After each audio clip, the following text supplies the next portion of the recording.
कल्पतरुभ्यश्च कृपासिन्धुभ्यः पतितानां पावनेभ्यः वैष्णवेभ्यो नमो नमः।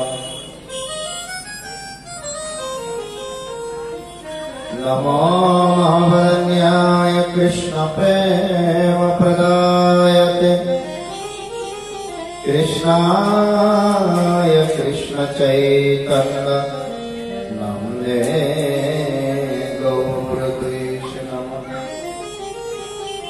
हे कृष्ण करुणा सिन्धु दीनबन्धु जगत्पते गोपेश गोपिकान्त राधाकान्त नमस्ते। तप्त काञ्चन गौराङ्गी राधे वृन्दावनेश्वरी विश्वभानुसुते देवी प्रणमामि वैप्रिये। वृन्दावै तुलसी देवै प्रिया वै केशवस्य च कृष्ण भक्ति प्रतिदेवी शतवत्यानि नमो नमः। भज श्री कृष्ण चैतन्य प्रभु नित्यानन्द श्री अद्वैत गदाधर शिवाचार्य गौरभक्तवृन्द। हरे कृष्ण कृष्ण कृष्ण हरे हरे हरे राम राम राम हरे हरे। हरे नाम एव केवलम् तदो नस्ते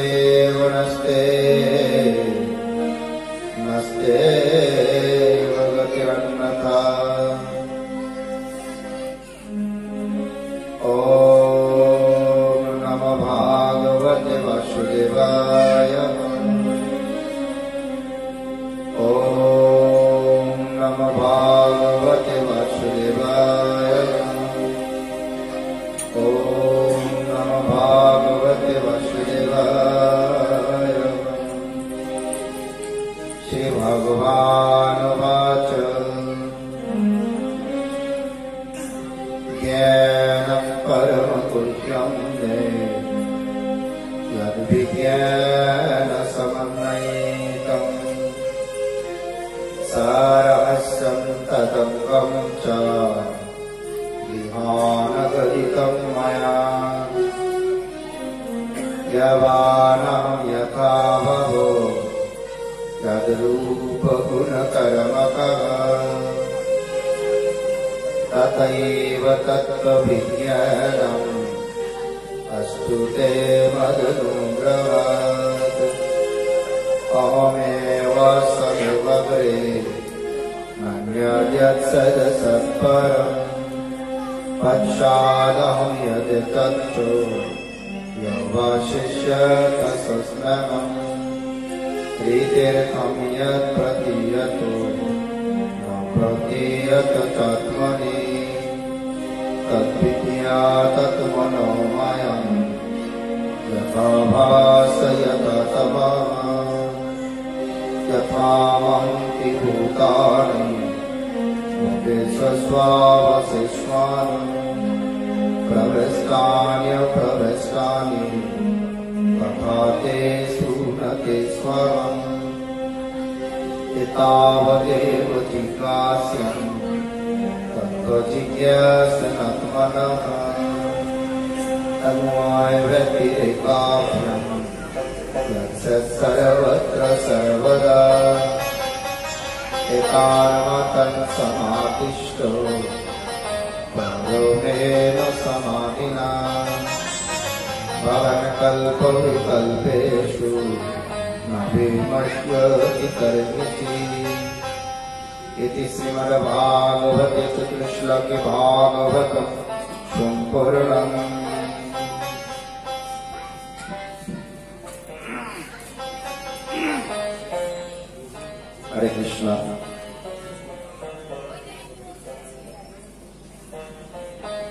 श्रीमद् भागवत महापुराण की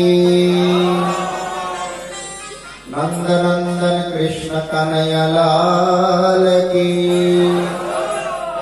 प्रेम पुरुषोत्तम भगवान श्री कृष्ण चैतन्य महाप्रभु की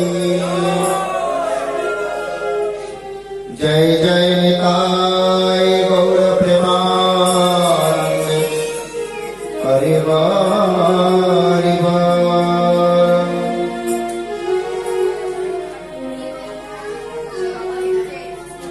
आज श्रीमद् भागवत महापुराण कथार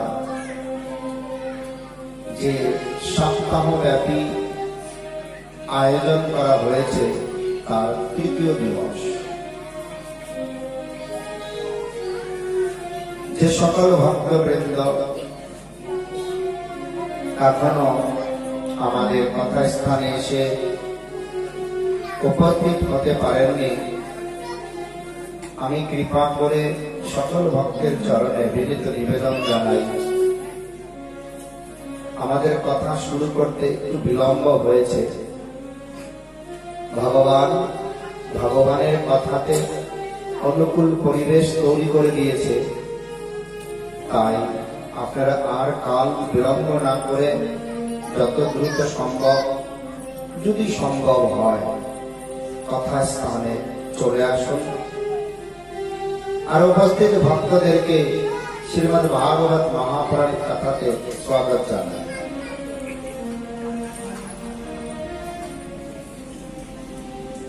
আমরা গত দুদিন যাবৎ শ্রবণ করছি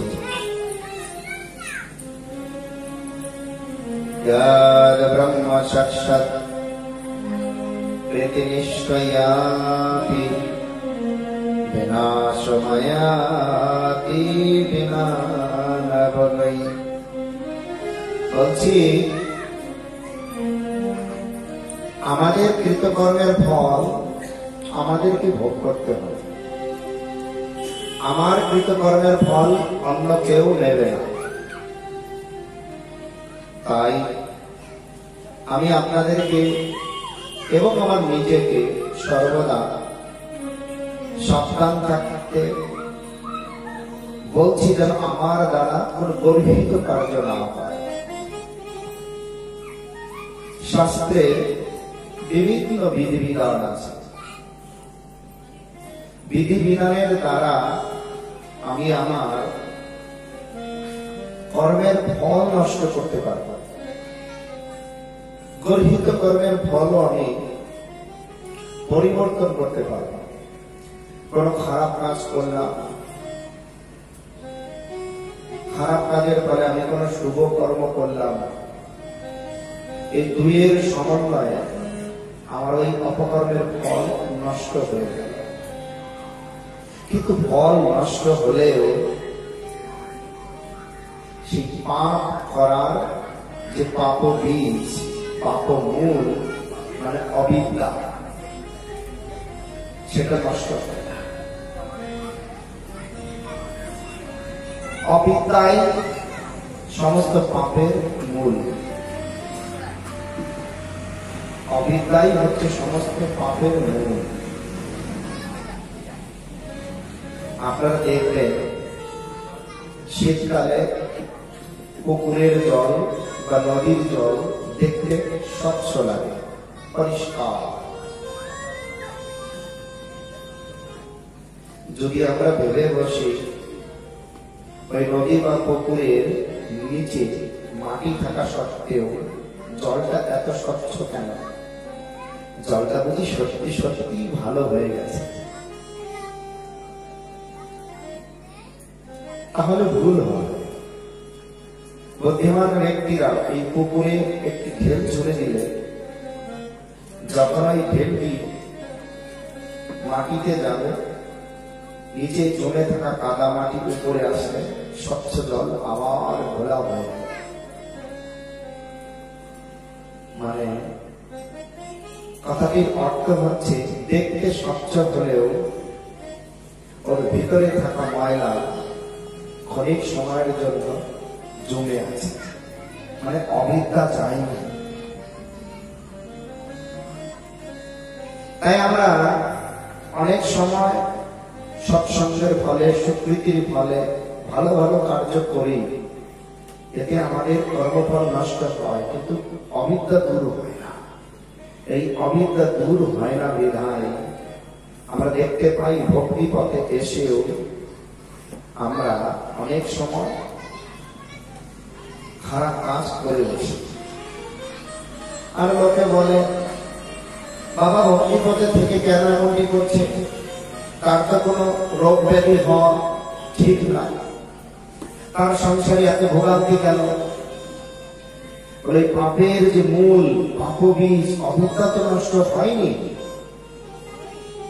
সেই অবিদ্যা নষ্ট না হলে তার তো মঙ্গল হবে না। তাই শাস্ত্রে রূপ গোস্বামী অত্যন্ত সুন্দর ভাবে বর্ণনা করলেন, अपैति नाम स्मरणेन तत्ते पारतविव्रति कर्मेति वेदः। যদি কোন ব্যক্তি হরে কৃষ্ণ মহামন্ত্রের চরণে আশ্রয় নেয় আর সেই মহামন্ত্র জপ করতে থাকে, ধীরে ধীরে তার পাপবিদ্যা মানে অবিদ্যা পাপমূল বিনষ্ট। এছাড়া শুভকর্মের দ্বারা অনেক সময়ের লাভ হলেও শিরে পুণ্যে মর্তলক্ষণ বিসন্ধি। সকালে কত ঝড়, কত বৃষ্টি, সকলে ভয় পেয়ে গিয়েছে। দেখুন, ভয় পেয়ে আমাদের সাউন্ডওয়ালা প্রভু একদম উপরে উঠে গেছে, যদি আবার হয়। কিন্তু এগুলো ক্ষণিক সময়ের জন্য। এই ভালো, এই খারাপ, এই ভালো, এই খারাপ, সংসার লেগেই আছে। ভয় পেয়ে আমরা দেখতে পাই মান্ডব্য ঋষি নামে এক ঋষি ছিল। তিনি যে রাজ্যে বাস করতেন, একবার সেই রাজ্যে অনেক ডাকাতের উৎপাত হল। এত ডাকাত, সেই ডাকাত থেকে পরিত্রাণের জন্য রাজা তার সেনাদেরকে আদেশ করল, তোমরা ডাকাতের পোশাক পরে গুপ্তচর রূপে ডাকাতগুলোকে ধরবার ব্যবস্থা করো। আর ডাকাতগুলো খবর পেয়ে, তাহলে আমরা সেনার পোশাক পরে আমরা ডাকাতি করব, লোকে ভাববে আমরা রাজার লোক। আর এইভাবে কতগুলো ডাকাতের পোশাকধারী সেনার পোশাকধারী ডাকাতকে তাড়া করেছে। তারা তাদের জীবন বাঁচানোর জন্য দৌড়াতে দৌড়াতে মান্ডব্য ঋষির আশ্রমে এসেছে। আশ্রমে প্রবেশ করে ঋষিকে বলছে, ঋষিবর, আপনি আমাদেরকে রক্ষা করুন। একটু আপনি আমাদেরকে রক্ষা করুন। পিছনে কতগুলো ডাকাত আমাদেরকে ধাওয়া করেছে, আমাদের কাছে অনেক মূল্যবান সম্পত্তি আছে। আর ঋষিবর দেখছে কথা তো সত্য, এরা তো সেনার পোশাক পরা, পরিচয় দিচ্ছে আমরা রাজার লোক, বলেনি ডাকাত। আর তারা বলছে, ঠিক আছে আমরা চলে যাচ্ছি। দেখা গেল ওই দুষ্ট ব্যক্তি ডাকাত গুলো আপনার কথা শুনলো না, আপনার সামনেই আমাদেরকে মেরে ফেললো। আপনি আমাদের ধন সম্পত্তি গুলো রেখে দিন, পরে এসে নিয়ে যাব।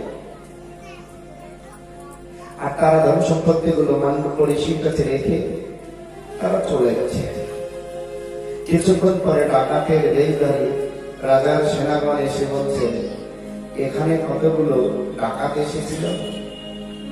শুনতেই মান্ডব্য ঋষি চিৎকার করে বলছে, দুষ্ট, বেরিয়ে যাও আমার আশ্রম থেকে, অন্যথায় অভিশাপ দেব। তোমরা রাজার লোককে আক্রমণ করেছ, রাজার ধন সম্পত্তি হরণ করতে চাও। ডাকাতের বেশধারী সেনাগণ বলছে, না না, আমরাই সেনা, ডাকাতের বেশ ধরে এসেছি। ওরা প্রকৃত ডাকাত, সেনার বেশ ধরে ডাকাতি করছিল। মান্ডব ঋষি বিশ্বাস করছে না। এক পর্যায়ে তার ঘরটা জোরপূর্বক তল্লাশি করে প্রচুর ধন সম্পত্তি পাওয়া গেল। আর ডাকাতের বেশধারী সেনাগণ মান্ডব ঋষিকে জোরপূর্বক রাজদরবারে নিয়ে গেলেন। রাজা তাকে শাস্তি দিল, এই ঋষিও বুঝি ওই ডাকাতদের সঙ্গে একত্র জড়িত আছে, তাই না? দেখবেন এখন বড় বড় চোরগুলো ধরা পড়ে, কিছুদিন পরে ছাড়া পড়ে যায়। আর গ্রামে ছোট্ট একটা চোর ধরা পড়লে জেল থেকে ছাড়া পায় না। রাজা ভাবলো এরা বুঝি ওই বড় চোরের সঙ্গে সম্বন্ধ যুক্ত, কিন্তু প্রকৃত তা নয়। তাকে সাজা প্রদান করা হলো, রাজবাড়ির সামনে তাকে শুলে চড়ানো হলো, ত্রিশূলের উপরে বসিয়ে রাখা হলো। কঠিন সাজা, মরে যাবে। কিন্তু ঋষির তপস্যার বলে ত্রিশূলকে ভেদ করলেন না। আর মনে মনে ভাবছে কোন পাপের ফলে এহেন সাজা প্রাপ্ত হল। গভীর ধ্যানে বসে তিনি যমলয়ে চলে গেছেন। যমলয়ে গিয়ে যমরাজকে জিজ্ঞাসা করছে, হে যমরাজ, কোন পাপের ফলে আমাকে শুলে চড়ানো হলো? কোন পাপের ফলে? আর যখন যমরাজ তার চিত্রগুপ্ত দ্বারা খাতা খুলে দেখছে, ও ঋষিবর, আপনি যখন ৫ম বছর বয়সী বালক ছিলেন, আপনি খেলতে খেলতে একটি পোকার পিছনে কাঠি ঢুকিয়ে দিয়েছিলেন। আপনি অবোধ ছিলেন। পোকাটা কি দোষ করেছিল? আপনি খেলার ছলে যে কাজটি করেছিলেন, আর এই পোকাটি তো একটি জীব, ব্রহ্মহত্যা। আর সেই কর্মের ফলে আজ আপনার পিছনে শুলে চড়ানো হয়েছে। মান্ডব ঋষি বলছে, তখন তো আমি ৫ম বছর বয়সী বালক ছিলাম। বালকের তো দোষ গুণ বিচার করতে নেই, বালকের পাপ বোধ নেই, বালক অবুঝ। তাই তুমি কেন সেই জিনিসটা তোমার খাতাতে লিখেছ? কেন লিখেছ? যমরাজ বলছে, আপনার সব কথা সত্য। শাস্ত্রে বলেছে বালক অবুঝ হয়, তার পাপবোধ বিচার নেই। তিনি তো বোঝেন না। কিন্তু অবুঝ হলেও কৃতকর্মের ফল তো তাকেই ভোগ করতে হবে। সেটা ভালো হোক, খারাপ হোক, বুঝুক না বুঝুক, তার কৃতকর্মের ফল তো অন্য কেউ নেবে না। আপনি বুঝে দিয়েছিলেন, না বুঝে দিয়েছিলেন, ওই পোকাটার যন্ত্রণাটা ঠিকই হয়েছিল। সেই যন্ত্রণাটা সমপরিমাণ কে নেবে? না না না, যমরাজ, আপনি ভুল করছেন, তা হবে না। তখন বলছে, ঋষিবর, আপনি মানুন বা না মানুন, এটা আমার নিয়ম। যে যেটা করবে তাকে সমপরিমাণ দেয়া। তখন মান্ডব ঋষি রাগান্বিত হবেন, আমি তোমাকে অভিশাপ দেব, আপনি যা খুশি করতে পারেন। ভগবান আমাকে ধর্মের নির্ণয়কারী, ধর্মরাজ রূপে এই যমলয়ে দ্বন্দ্বপ্রাপ্ত ব্যক্তিদের বিচারের ভার দিয়েছে। আমি তো অন্যায় করতে পারবো না। আপনি ঋষি আর একটা পোকা, অন্যায় করবো কি করে? বড়টা বলে ছেড়ে দেবো না। ছোট বড় সবার সমান বিচার। আর এইভাবে মান্ডব্য ঋষি প্রসন্নিত হয়ে যমরাজকে অভিশাপ দিলেন, যমরাজ,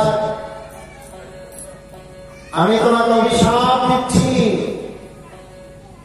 তুমি এই কাজের জন্য আমাকে যে সাজা দিয়েছ, তুমি শূদ্রকুলে জন্ম নেবে।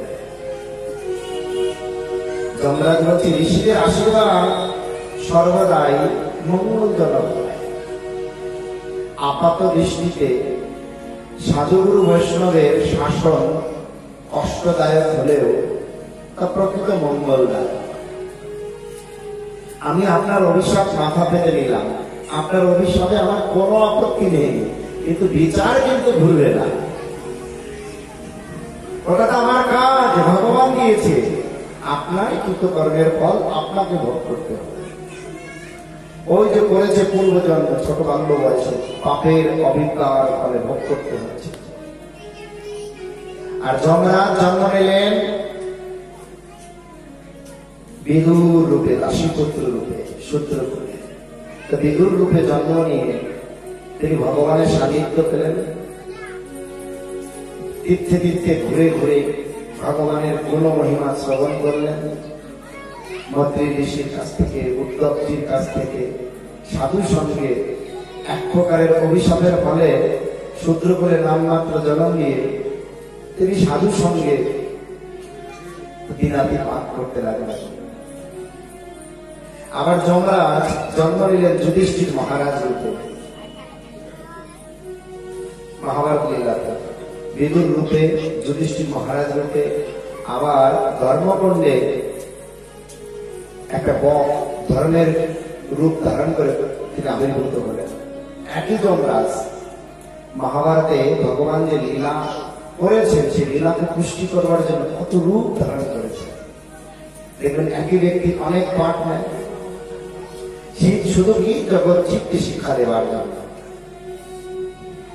যারা জ্ঞানী তারা শিক্ষা নেবে, যারা জ্ঞানী তারা শিক্ষা নিতে পারবে না। তাই এইভাবে পাপের যে অবিদ্যা, পাপ করবার যে অবিদ্যা, অজ্ঞান অন্ধকার যতদিন হৃদয় থেকে সমূলে উৎপাদিত না হবে, সমূলে হৃদয় থেকে দূর না হবে, ততদিন ক্ষণিক সময় সময় একই ব্যক্তি এই ভালো এই খারাপ, এই ভালো এই খারাপ করতে করতে জন্ম মৃত্যুর চক্রে শুধু ঘুরতে থাকবে। ভোলা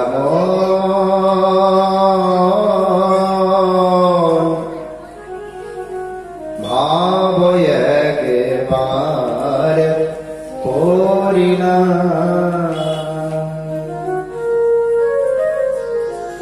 পরিণাম ভেবে যদি আমরা কার্য করি, আমার এই ভুল হবে না। ঠিক একই কথা শ্রীমদ্ ভাগবত মহাপুরাণেও দেখতে পাই। পূর্বজন্মের রাশি রাশি স্বীকৃতি নিয়ে কান্নকুব্জ দেশীয় এক ব্রাহ্মণ, নাম কি অজামে, ব্রাহ্মণ কুলে জন্ম নিলেন। জন্মগত ভাবে জন্ম, ঐশ্বর্য, সুত, স্ত্রী, উচ্চ কুলে জন্ম হল।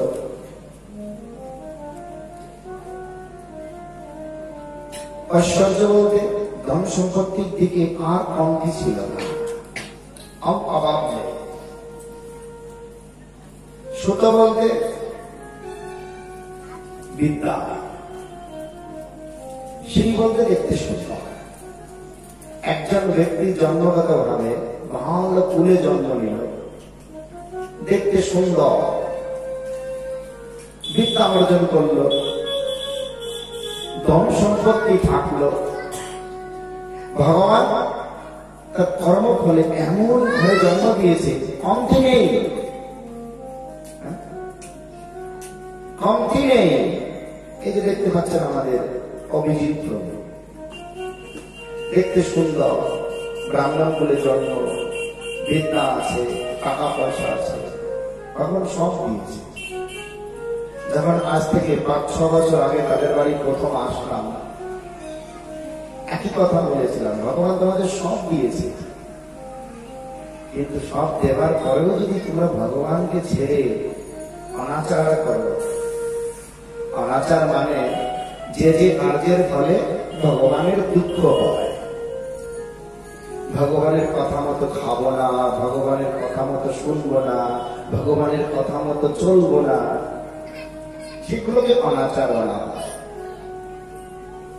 ভগবান তাদের পূর্বজন্মের সুকৃতি বলে সৎবিদ্যা সদ্বুদ্ধিকে চিন্তা করে সঙ্গে সঙ্গে সপরিবারে পরিবর্তন হয়ে যায়। সদ্গুরু চরণাশ্রিত হয়ে আজ সমগ্র পৃথিবী ব্যাপী শ্রীকৃষ্ণ চৈতন্য মহাপ্রভুর প্রেমের বাণী প্রচারের জন্য শ্রী শ্রী গোপীনাথ গৌরীয় মঠ প্রতিষ্ঠা করেছিলেন আমাদের দাদাগুরু নিত্যলীলা প্রবিষ্ট বিষ্ণু পাদ অষ্টোত্তর শত শ্রী শ্রীমৎ ভক্তি প্রমোদ পুরী গোস্বামী ঠাকুর।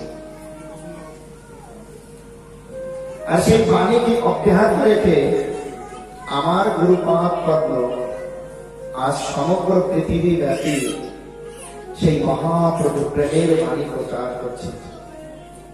অর্থাৎ সমগ্র পৃথিবী ব্যাপী গোপীনাথ গৌরীয় মঠ প্রতিষ্ঠানের একই উদ্দেশ্য, আমার সোসাইটি বা সংস্থার উন্নতি নয়, মহাপ্রভুর প্রেম বাণী প্রচার করাই একমাত্র উদ্দেশ্য। সব ভগবান, সর্বকৃতিত্ব ভগবান। তার সুখবিধান গোপীনাথ গৌরীয় মঠের সুখবিধান। গোপীনাথ গৌরীয় মঠের নাম লোক জানুক বা না জানুক, কেউ যদি মহাপ্রভুর অনুগত হয়, হইয়াছেন হইবেন প্রভুর যত দাস, সবার চরণ বন্দী দন্তে করি ভাস। মহাপ্রভুর পার্শ্বদগণ লিখেছে, যারা যারা মহাপ্রভুর অনুগত, সে যদি মহাপ্রভুর প্রকৃত অনুগত হয়, অবশ্যই মহাপ্রভুর অনুগত ব্যক্তিকে তাকে সম্মান করতে হবে, তার দাসত্ব স্বীকার করতে হবে। আর যদি ভাবে না না উনি তো আমার দলের না, অন্য কোন দল থেকে এসেছে, বুঝবেন ও মহাপ্রভুর দলের না। যদি মহাপ্রভুর দলের হয় তাহলে অন্য কোন সংস্থার নাম সে বলতে পারে না। সংস্থা একটাই, কি গোলক বিহারী সচিনন্দন গৌর হরি সুখবিধান। অন্য কোনো বিচার না, একটা বিচার, গোড়ার আচার গোড়ার বিচার লইলে ফল ফলে, অন্যত্র কল্যাণ ব্রাহ্মণ অজাম সব পেলে। কার্যত কি ইন্দ্রিয় তর্ক লালসায় তিনি বেশ্যাতে আসক্ত হয়ে গেলেন, 12 বনিতাতে আসক্ত হয়ে গেলেন, বাজার বনিতাতে আসক্তি হয়ে গেলেন। আর এই আসক্ত হয়ে তিনি তার পিতা মাতা, তার সংস্কার, উচ্চ কুলে জন্ম, উচ্চ বিদ্যা সব ভুলে গিয়ে তিনি কি করলেন, ওই বেশ্যাকে সঙ্গে নিয়ে তার সঙ্গে দিনাতিপাত করতে লাগলেন। যে নারী তার শরীরকে পণ্য বানিয়েছে সে শূদ্র থেকেও অধম। তার সঙ্গ যে করে তার ব্রহ্মণত্ব নষ্ট হয়ে যায়। আর এইভাবে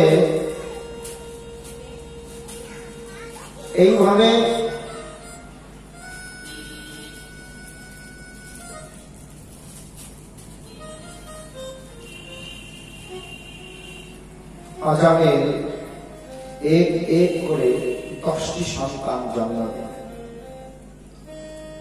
সূত্রের কোলে। তার সর্বকনিষ্ঠ সন্তান যখন গর্ভে ছিল, তিনি একবার নারদ মুনি তার গৃহে আসেন।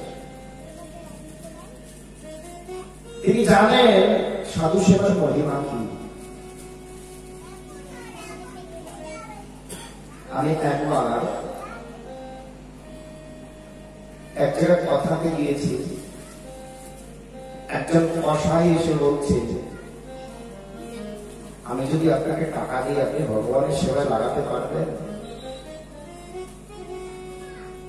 আমার খুব ইচ্ছা হচ্ছে। আমি বলছি আপনার টাকাটা ভগবানের সেবায় লাগানো বড় কষ্টকর ব্যাপার, যদি এদিক ওদিক হয়ে যায় আমাকে কিন্তু সেই পাপ ভোগ করতে হবে। ভগবান যদি অসন্তুষ্ট হয় আমি আপনাকে নেব। কোন ঘোর পাপী ব্যক্তি আমি দেখছি যদি কোনো কিছু দেখে আলাদা করে রাখে, সাবধান, ওটা নিয়ে মন্দিরে হ্যান্ড ওভার করে সচেতন। তারপর আরেকবার দেখলাম, যেই দিন আমাদের দীক্ষা হয়, আমাদের শ্রীমান কৃষ্ণ প্রভু ছিলেন, আমরা যাচ্ছি একটা জেলে বাড়ি, শুধু চতুর্দিকে মাছের জাল বিচার। তো আমি সকালে গিয়ে পৌঁছে গেছি, অনেকক্ষণ বসে আছি, জিজ্ঞাসা করছি আপনারা কি আমাদের বাড়ি খাবেন? মাছের গন্ধ করছে। আমি বলছি আপনারা যদি আদর করে দিন তাহলে খাবো। তখন ওনারা নতুন কিছু হাঁড়ি পাতিল বের করে দিলেন, আমরা রন্ধন করে কিছু খেলাম। এই যে পূর্বজন্মের স্বীকৃতি হলে সাধু সেবা, হরিগুরু বৈষ্ণবের সেবা, তাদের সঙ্গে শুদ্ধ কথা বলা, চিন্তার শুদ্ধতা জন্মে জন্মে হয়। আজামিল জন্মগত উচ্চ কুলে জন্ম নিয়েছেন, ব্রাহ্মণ কুলে, বিদ্যা বুদ্ধি সব আছে। ঋষিবরকে পেয়ে অত্যন্ত খুশি হয়ে তিনি সেবা করলেন। আর সেবার ফলে ঋষিবর বললেন, আজামিল তোমার এই গর্ভস্থ পুত্রের নাম তুমি নারায়ণ রেখো, আমি বলছি তোমার মঙ্গল হয়। আর তাই হলো, পুত্র সন্তান হলো, আর আজামিল নাম রাখলো নারায়ণ। নারায়ণের নাম রাখা হলো। আর একদিন এইভাবে শূদ্রের সঙ্গ করতে করতে করতে যখন শরীরের কেন্দ্রীয় সমূহ শিথিল হতে লাগলো, তখন আর তো বিষয় হবে আগ্রহ থাকবে না, যত সুন্দর দেখতে হোক না কেন, যেই ভুলে কেন জন্ম না হয় কেবল ভক্তি। যদি ভক্তি না থাকে আর এখন বিষয় ভোগ করতে করতে যত বড় সুন্দরী সুন্দর হোক না কেন, ইন্দ্রিয় শিথিল হয়ে গেলে যাবৃত্ত জনে রক্ত তাবৎ নিজ পরিবার শক্ত। মানে যতদিন আমরা আমাদের ইন্দ্রিয় দ্বারা কর্ম ক্ষমতা থাকবে ততদিন আমাদেরকে সংসার ভালোবাসবে। পরিবার রক্ত, যতদিন পরিবারকে ভরণ পোষণ করতে পারবো ততদিন তারা আমাদেরকে আদর করবে। কে বলছে না? সাক্ষাৎ শিবজি মহারাজের অবতার শঙ্করাচার্য বলছে। পরে কি হবে? পশ্চাৎ জীবিত জর জর দেহে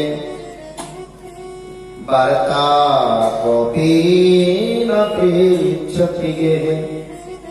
যখন শরীর জড় জড় হয়ে যাবে, কর্ম ক্ষমতা থাকবে না, হাত চলবে না, পা চলবে না, মুখ চলবে না, বলে আমার কষ্ট তো নেবেই না, কেউ আমার থেকে ঘুরিয়ে কথাও বলতে পারবে না, বার্তা কপিন পৃচ্ছতি, কেউ কিছু জিজ্ঞাসা করবে না, শুধু বলবে বাবা ভালো আছো,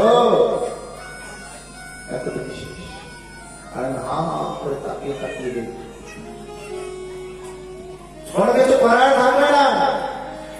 তাই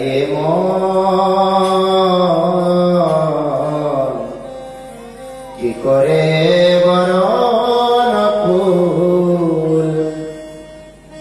উচ্চ কুলে জন্ম হলো, লাভ কি? যেই কুলে কেন জন্ম না হয়, কেবল ভক্তি মূল। ভক্তি সমস্ত কুলের মূল। শ্রীমদ্ ভাগবত মহাপুরাণ শ্রী ভক্তি গ্রন্থ। কপি কুলে ধন্য বীর হনুমান, শ্রীরাম ভগবত রাজ।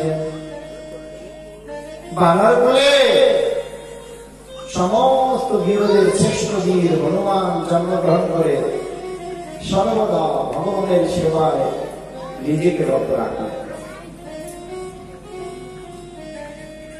রাক্ষস হইয়া বিভীষণ জৈসে, ঈশ্বর সবার মাঝ। বিভীষণ কি ইচ্ছা? সবার মাঝখানে বসে ভগবানের অনুকূল। সীতা মাকে লঙ্কা থেকে নিয়ে আসছে। বিভীষণ বলছে আমি সঙ্গে যাব। অযোধ্যা ঢোকার আগে ভগবান রামচন্দ্র বলছে, মহারাজ বিভীষণ, তুমি কিছু মনে করো না, তুমি যদি এইভাবে অযোধ্যাতে ঢোকো, লোকে কিন্তু তোমাকে দেখলে ভয় পাবে। রাক্ষসের শরীর সাধারণ ব্যক্তিদের মতো না। এখানে বিভীষণ দাঁড়ালে আমাদের প্যান্ডেল ছিঁড়ে উপরের দিকে মাথা চলে যাবে। হাত পা মুখ বিশাল দেহ। তাই বলছে তোমরা তো ইচ্ছাধারী, রাক্ষসদের বিশাল ক্ষমতা। তাই তুমি একটি সুন্দর যুবকের রূপ ধারণ করে চলো না। সুন্দর যুবকের রূপ ধারণ করে দেখবে শূর্পণখা সুন্দর রূপ ধারণ করে আসে। পুতনা রাক্ষসী সুন্দর মায়াবী রূপ ধারণ করতে। রাক্ষসদের এই ক্ষমতা ভগবান দিয়েছে, যখন খুশি রূপ বদলাতে। কলিযুগে রূপ বদলাতে পারে না, কথার মাধ্যমে তার চরিত্র বদলিয়ে দেয়। এই মিষ্টি, এই ভালো, কখন কি করবে সেটা একমাত্র মায়া দেবী জানে। তাই বলছে রাক্ষস হইয়া বিভীষণ জৈসে, ঈশ্বর মাধব সভার মাধব। দত্তর অরসে প্রহ্লাদ জন্মে, ভুবনে রাখিল যশ। স্ফটিক স্তম্ভেতে প্রকটে হরি, হইয়া যাহার বশ। তাই দেখো না কেমন সাধন করিল, গোকুলে গোপের নারী। জাতি কুলাচারে তবে কি করিল, সে হরি যে ভজে তারি। এমন কি করে বরণ ফুল। অনেক সময় আমরা দেখি অনেক উচ্চ কুলে জন্ম হলো, কার্যকে কিছুই হলো না। তাই নারদ মুনি বলছে, হে অজামিল, তুমি তোমার আগত পুত্রের নাম নারায়ণ রেখো, তোমার মঙ্গল হবে।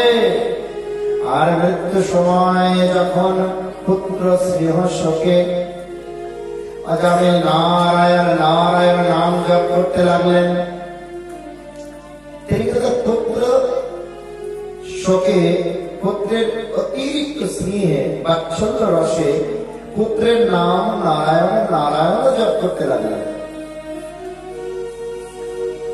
আর একই সঙ্গে জমের দুধগণ চলে আসলেন। ব্রাহ্মণ কুলে জন্মগ্রহণ করে ব্রাহ্মণের সমস্ত গুণগুলোকে জলাঞ্জলি দিয়ে শূদ্রের সঙ্গ করে কত পাপ করে শূদ্রত্ব প্রাপ্ত হয়ে এখন যমের দূতগণ বলছে,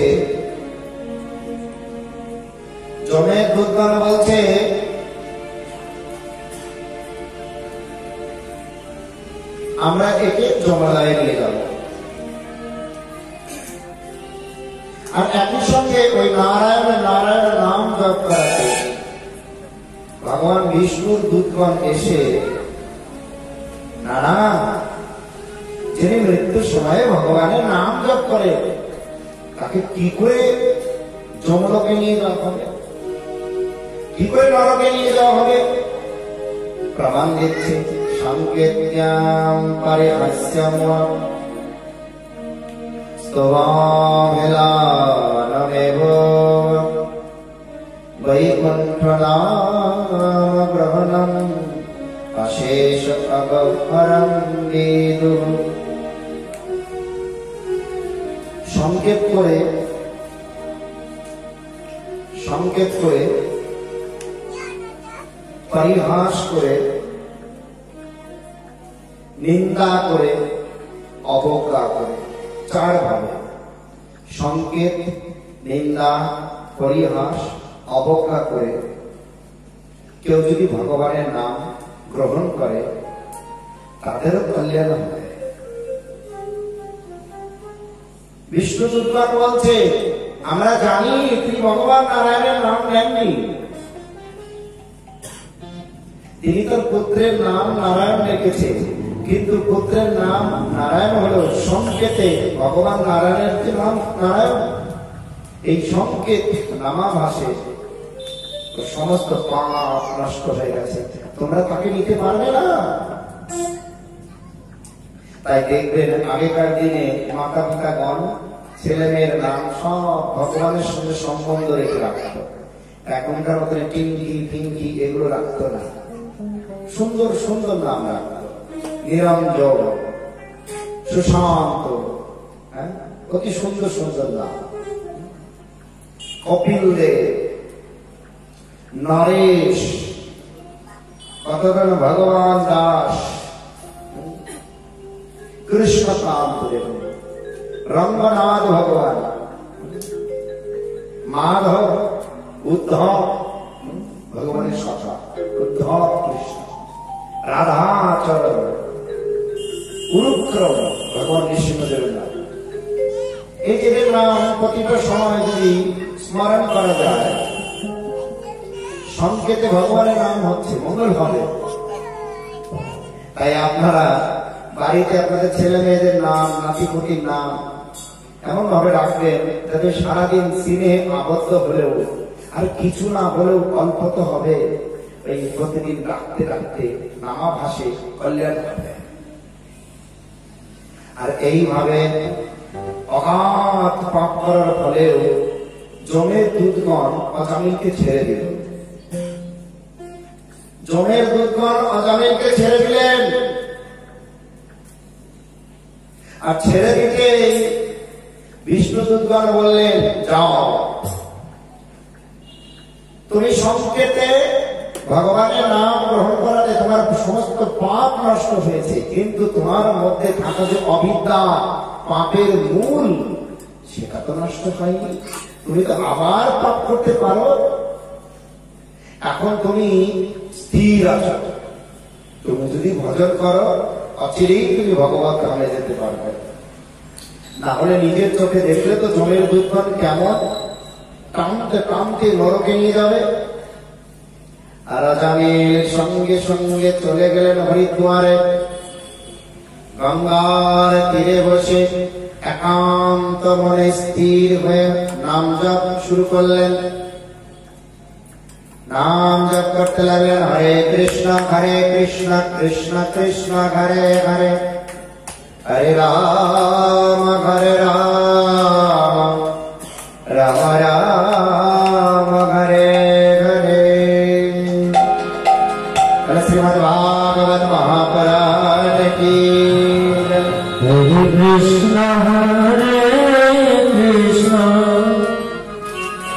कृष्ण कृष्ण हरे हरे हरे राम राम राम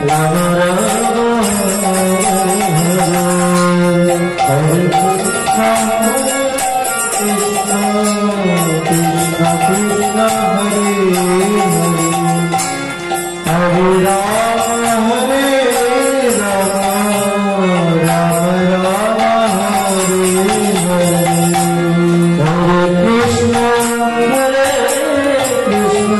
कृष्ण कृष्ण हरे हरे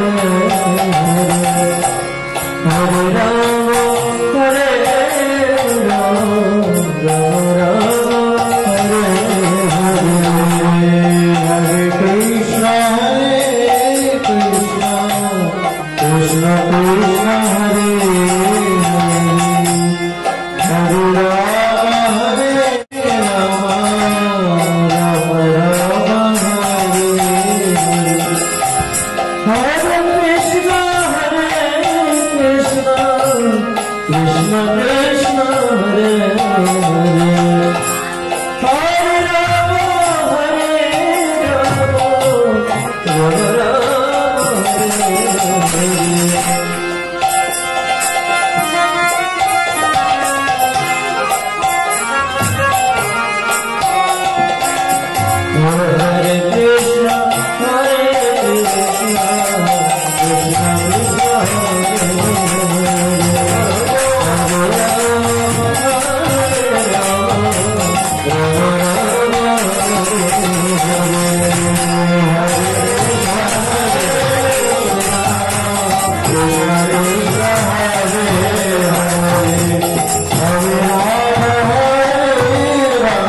कृष्ण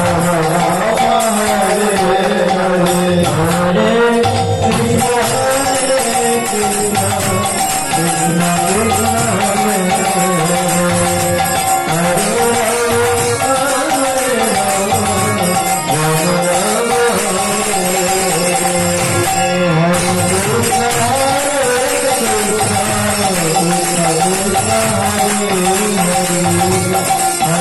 कृष्ण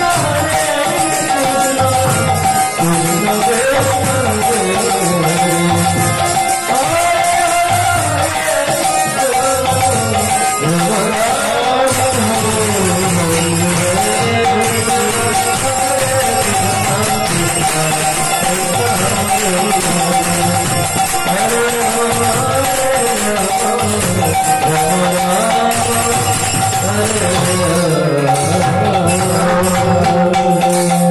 हरिनाम संकीर्तन की जय।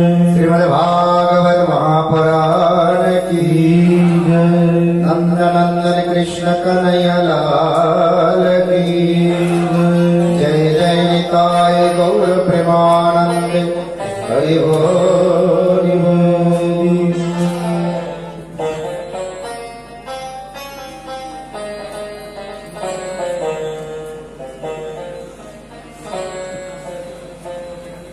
মানুষ বা দেবতা হোক, অতিরিক্ত বিষয় সুখে আবদ্ধ থাকলে তাদের মতিভ্রম হয়। তাই সংসারে নিরাসক্ত ব্যক্তিগণ তাদের অগাধ ধন সম্পত্তি থাকলেও তারা সেইগুলো ভোগে কখনো উদ্বুদ্ধ হয় না। কিন্তু আমরা দেখতে পাই, যদি অতিরিক্ত ভোগে আসক্ত হয়ে যায় তখন ঘোর অন্যায় হয়। তাই একবার দেবতাদের সভাতে দেবরাজ ইন্দ্র তিনি তার পত্নী শচী সহ অন্যান্য গায়ক গায়িকা বৃন্দ, নৃত্য নর্তন কারী সমস্ত নারী পুরুষগণ মানে দেব দেবতাগণ গান্ধর্বদের সুসজ্জিত ভাবে হাস্যরসাত্মক নৃত্য কৌতুকে এতটা মগ্ন হয়ে গেল, বিষয় ভোগে এতটা মত্ত হয়ে গেল। আর ঠিক সেই সময় গুরুদেব, যিনি ভগবানের অভিন্ন প্রকাশ বিগ্রহ, সাক্ষাৎ হরিদ্রের সমস্ত শাস্ত্র থেকে সাক্ষাৎ ভগবানের প্রকাশ বিগ্রহ বলা হয়েছে, তিনি সেবক ভগবান। ভগবানকে যিনি পাইয়ে দেন তিনি হচ্ছেন গুরুদেব। সেই গুরুদেব বৃহস্পতিদেব সেই সভাতে আসলেন, কিন্তু বিষয় ভোগে মত্ত হয়ে উন্মত্ত হাতির ন্যায় ইন্দ্র সেদিকে ভ্রুক্ষেপ করলেন না। বাড়িতে গুরুদেব বৈষ্ণব আসলে তাকে স্বাগত করতে হয়, তাকে অভ্যর্থনা জানাতে হয়, তাকে পাত্র অর্ঘ্য আরতির দ্বারা বরণ করতে হয়, তার কুশল জিজ্ঞাসা করতে হয়, না হলে অপরাধ হয়, অবজ্ঞা। বাড়িতে আগত গুরু বৈষ্ণব না, অতিথি হলেও জিজ্ঞাসা করতে হয়। আপনার গৃহে অতিথি আসলো, আপনি কথা বলেন, মুখটা ঘুরে বসে অতিথি থাকবে, ভাববে কেমন দেবে, এর বাড়িতে আসলাম কথাও বলছে না। আমরা কি তোমার বাড়ি খেতে এসেছি? আত্মীয়ের বাড়িতে আত্মীয় যাবে, পরিচিত লোকের বাড়িতে পরিচিত যাবে, মানুষের বাড়িতে মানুষ যাবে, সৌজন্যমূলক একটু ব্যবহার তো চাই। আর সেখানে গুরু বৈষ্ণবের ক্ষেত্রে আরো কত উচ্চ মার্গে। কিন্তু স্বর্গের রাজা হয়েও বিষয় ভোগে মত্ত হয়ে ইন্দ্র ধ্যান দিলেন না। ইন্দ্র ধ্যান দিলেন না, গুরুদেবের প্রতি অবজ্ঞা করলেন। ফলে যুগ বিষয় ভোগে আসক্ত হয়ে গুরুদেব গুরুবর্গের সিদ্ধান্তের প্রতি তাদের আগ্রহ না থেকে আমরা দেখতে পাই নানান কাজে লিপ্ত হয়ে। আর আমাদের পতন আমরা নিজেরা ডেকে নিয়ে আসি। তাই গুরুদেব বৃহস্পতি তিনি নির্ণয় নিলেন, আমি আমার দেবতাদের গুরুপদে থাকব, আমি দেবতাদেরকে ত্যাগ করলাম। গুরুদেব সমস্ত দেবতাদেরকে ত্যাগ করলেন রাজার গর্হিত কার্যের জন্য। আর কি হলো? ত্যাগ করতেই অসুরদের শক্তি বেড়ে গেল। অসুরগণ কি করলেন? স্বর্গরাজ্য দখল করে নিলেন। অসুরগণ স্বর্গরাজ্য দখল করে নিলেন। গুরুদেব নেই, শক্তি নেই, গুরু ভারী বস্তু। গুরু অবজ্ঞার ফলে এখন দেবতারা ছন্ন বিচ্ছন্ন হয়ে এখানে ওখানে ঘুরে বেড়াচ্ছে, উপায় নেই। তারা ভাবলেন আমাদের থেকে গুরু চাই। তখন তারা ৫টা ঋষির পুত্র বিশ্বরূপকে গুরু রূপে বরণ করলেন। এই বিশ্বরূপের ৩টি হাত ছিল, তিনি যোগ্য। কিন্তু এই ৫টা ঋষি দেবতাদের পক্ষে হলেও তার পত্নী ছিল রচনা। আপনারা জানেন তিনি ছিল প্রহ্লাদ মহারাজের কন্যা, মানে অসুর কুলে তার জন্ম। তো মা অসুর কুলের বাবা দেবতাদের ২ কুলের বিবাহ হয়েছে। এই ২ কুলের বিবাহ ফলে বিশ্বরূপ ভাবছে আমি যদি ইন্দ্রের পক্ষে যজ্ঞ করি দেবতাদের শক্তি বাড়বে, কিন্তু আমার মায়ের কুলের ধ্বংস হবে।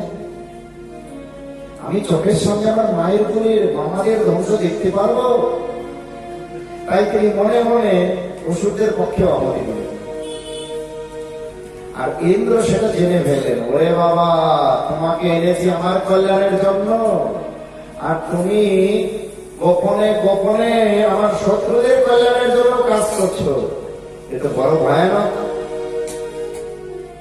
প্রকৃত গুরুকে ত্যাগ করে কেউ যদি অন্যত্র গুরু সন্ধানে আগ্রহী হয়, বুঝবেন সে ব্যক্তি মতলবী। ইন্দ্র মতলবী ছিল, গুরুকে সম্মান করলো না, অবজ্ঞা করলো, নতুন গুরু পদে বসালো। তিনি চালাকি করে অসুরদের শক্তি বাড়িয়ে দিচ্ছে। সঙ্গে সঙ্গে ইন্দ্র প্রধান্বিত হয়ে গুরুদেব বিশ্বরূপের মাথা কেটে ফেলল। মাথা কেটে ফেললো। আগে তো মূল গুরুর অবজ্ঞা হয়েছে, দ্বিতীয় গুরু বসালো, ক্ষতি হচ্ছে, স্বর্গ রাজ্য চলে গেছে। এখন এই যে ব্রাহ্মণ বিশ্বরূপ গুরুকে মারার ফলে তার ব্রহ্ম হত্যার দোষ লেগে গেল, ব্রহ্ম হত্যার দোষ লেগে গেল। এই ব্রহ্ম হত্যার দোষ কাটানোর জন্য তিনি তার সমস্ত দোষ বা পাপের ফলগুলো নারী, ভূমি, বৃক্ষ আর জল, এই চারজনকে ভাগ করে দিলেন। কিন্তু তারপরেও তার পাপ গেল না। ব্রাহ্মণ হত্যা, আবার গুরুদেব হত্যা। তখন স্বর্গের রাজা ইন্দ্র এই মর্ত্যলোকে শুয়োর রূপে জন্ম লাভ করলেন। শুয়োর রূপে জন্ম লাভ করলেন। স্বর্গের রাজা হয়েও ভুল করলে ভগবান কিন্তু তাকেও ক্ষমা করেন। এই কথার মাধ্যমে শ্রীমদ্ ভাগবত মহাপুরাণ আমাদেরকে শিখাচ্ছে, আমরা এই সংসারে এখন যা কিছু করছি তার ফল ভয়াবহ, তার ফল ভয়াবহ হবে যদি তা ভগবানের অনুকূলে না হয়। স্বর্গের রাজা শুয়োর রূপে জন্ম নিয়ে যত্রতত্র বিচরণ করতে লাগলেন। এখন শুয়োরদের নির্দিষ্ট কোনো পত্নী থাকে না, শুয়োরই থাকে না, কিন্তু যতগুলো বাচ্চা হয় সঙ্গে সঙ্গে ঘুরতে থাকে, আনলিমিটেড সন্তান হয় ওদের। নর্দমাতে শুয়োর, শুয়োরই অসংখ্য বাচ্চা কিলবিল কিলবিল করছে।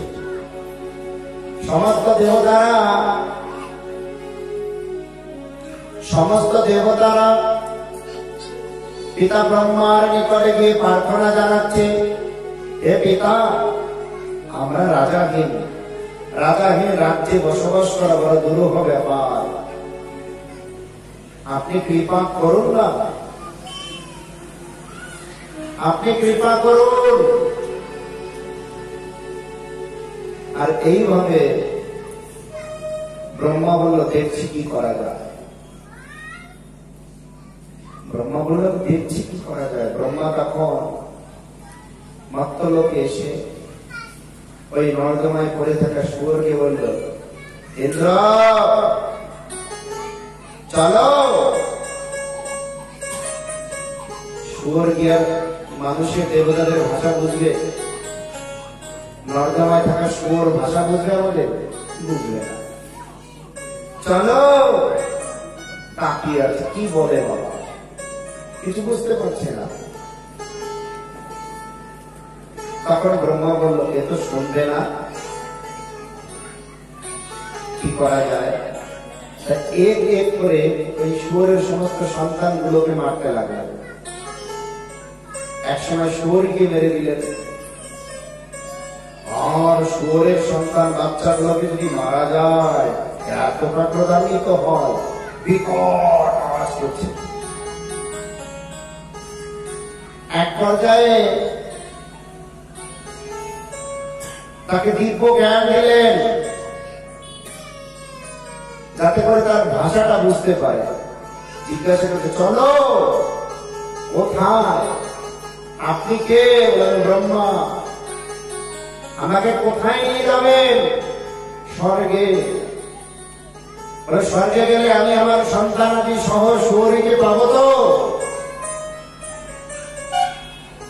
স্বর্গে গেলে এত সুন্দর স্বাদিষ্ট নালা নর্দমা পাবো তো?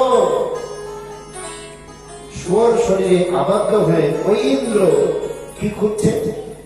শুয়োরের বাচ্চা, শুয়োরি, নালা নর্দমা। তদ্রূপ মনুষ্য শরীরে আবদ্ধ হয়ে এ আত্মা মানুষের সঙ্গ করছে। অন্য জীবের শরীর পেলে সে সেটা খুঁজবে। ওই শুয়োর নালার খাবার খেয়ে যতটা খুশি, আমরা থালায় খাবার খেয়ে ততটাই খুশি। ব্যক্তির এই জাগতিক চেতনতার উপর নির্ভর করে সে দৈনন্দিন জীবনে আনন্দ অনুভব করছে, কিন্তু বুঝতে হবে প্রকৃত চেতনা কি।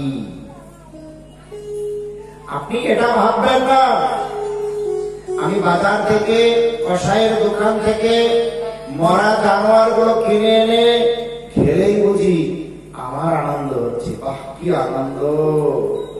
ওই গাঙ্গুলি বাড়ির লোক কি খাচ্ছে, লতা পাতা কি করে খায় গরুর খাবার গুলো, গরু খেয়ে হাঁটা কাটা হচ্ছে। আর যারা গরু খাচ্ছে সর্বত্র মারামারি লাগিয়ে দিচ্ছে। আর গরুর খাবার যারা খাচ্ছে তারা শান্ত, জগতের কল্যাণের কাজে নিয়ে। অদ্ভুত ব্যাপার, গভীর ভাবে বিচার করে দেখবেন, তাই কিনা? এইভাবে ভগবান প্রত্যেকটি জীবকে স্বভাব দিয়েছে। আমরা ভাবি বুঝি আমি খুব সুন্দর খাচ্ছি, জিহ্বাটা পার হলে খাবারের আর স্বাদ কাজ করে না, গুণ কাজ করে। খাবার তামসিক হলে চিত্ত ব্যক্তি অস্থির হবে, চিন্তাধারা তামসিক হবে, শরীরে রোগ ব্যাধি হবে, দুশ্চিন্তা বাড়বে, স্বভাব আসরিক হবে। খাবার রাজসিক হলে অতি উত্তেজনা, ইন্দ্রিয় তর্পণে লালসা হবে। খাবার সাত্বিক হলে ধীরে ধীরে চিত্ত স্থির হয়ে ভগবত ভজনের মধ্যে হবে। তাই শাস্ত্রে বলে আহার শুদ্ধি, ভূত শুদ্ধি, ভূত শুদ্ধি ধ্রুবাস্মি। আহার শুদ্ধি হলে শরীর শুদ্ধ হবে, শরীর শুদ্ধ হলে চিত্ত স্থির হবে, স্থির চিত্তে ভগবত আরাধনা। আমি জোর করে যদি বলি না আমি করলে হবে না, কেন হবে না? ওই জন্যই একটা ঘিয়ের পুকুরে নেমে যদি আপনি বলেন যে এখানে আমি এখন আগুন জ্বালাবো আর আমার শরীরটাকে শান্ত করবো, হবে? আগুনে টোকা দিলেই করে জ্বলতে থাকে। ইন্ধনের মধ্যে বসে থেকে চিত্তকে স্থির করা যায় না। ইন্ধনের বিপরীত দিশাতে যেতে হবে, যেখানে গেলে শান্ত হবে। জল নিতে হবে, শীতল জল। সেটা কি? হরে কৃষ্ণ মহামন্ত্র। তাই ইন্দ্রের উত্তরে ব্রহ্মা বলছে এর কাজ হবে না বাবা, স্বর্গে গিয়ে শুয়োরি খুঁজছে, স্বর্গে গিয়েও নালা নর্দমা খুঁজছে, মেরে দাও। যখন মেরে দিল, ইন্দ্রের ওই শুয়োরের শরীর থেকে দিব্য মহাপুরুষ বেরিয়ে এসে ইন্দ্র প্রণাম করে বলছে পিতা আপনি তখন চিনতে পারছেন। তদ্রূপ এই জড় শরীরের মধ্যে জীবাত্মা আবদ্ধ হয়ে নারীর শরীরে থাকে নিজেকে নারী বলছে, পুরুষের শরীরে পুরুষ বলছে। কেউ ডাক্তার, ইঞ্জিনিয়ার, কেউ নিজেকে হিন্দু বলছে, কেউ মুসলিম বলছে, কেউ খ্রিস্টান বলছে, নানান উপাধিতে যুক্ত হয়ে গেছে। চলে যান পরীক্ষা করতে, গঠনগত ভাবে সবাই এক, কোনো ভেদ নেই, কোনো ভেদ নেই। জীবের স্বরূপ হয় কৃষ্ণের নিত্য দাস, কৃষ্ণের ততস্থ শক্তি ভেদভেদ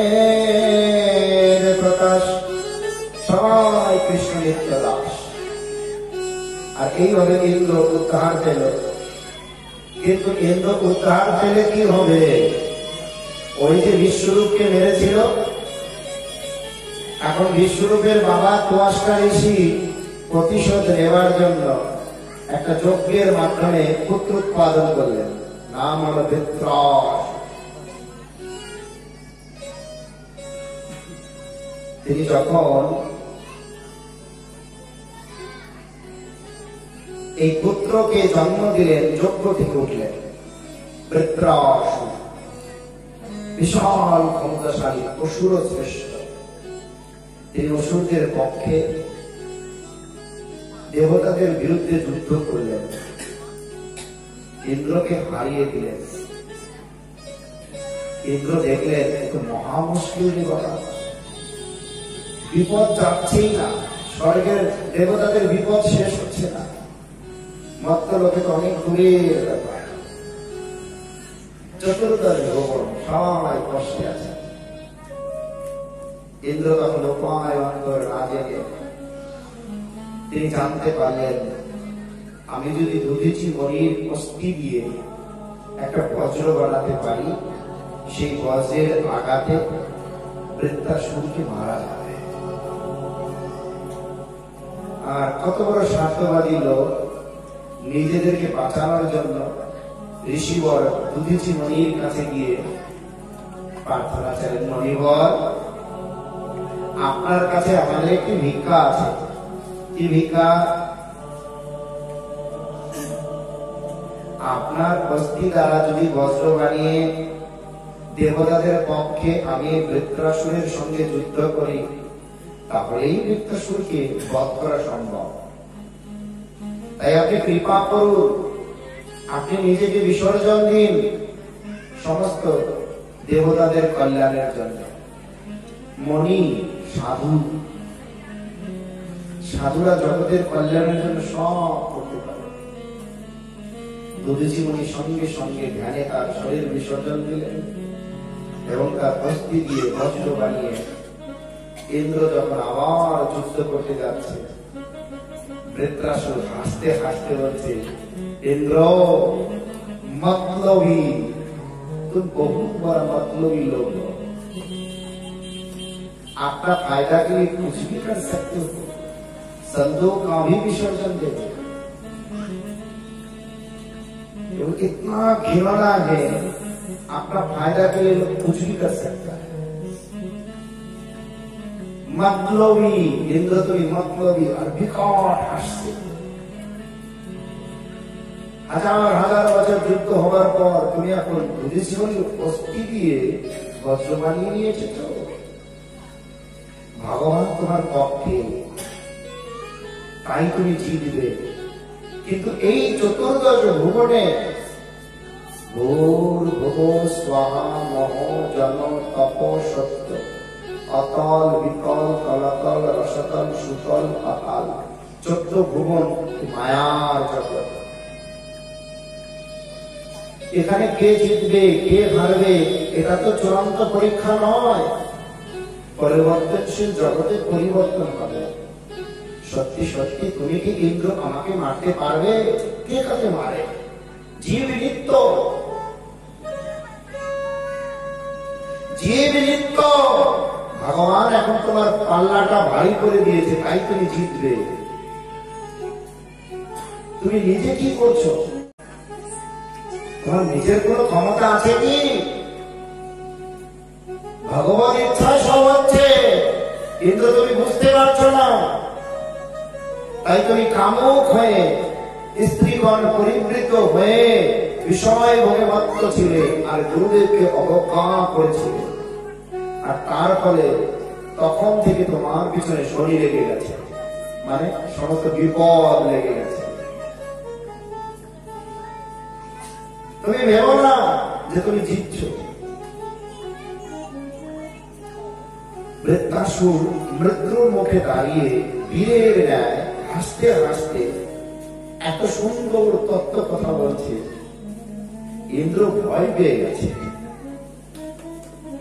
আমি জিতবো, কিন্তু জিতার মধ্যে ওর কথাগুলো আমার হৃদয় ছেলে মানে তীরের মতো বৃদ্ধি করছে।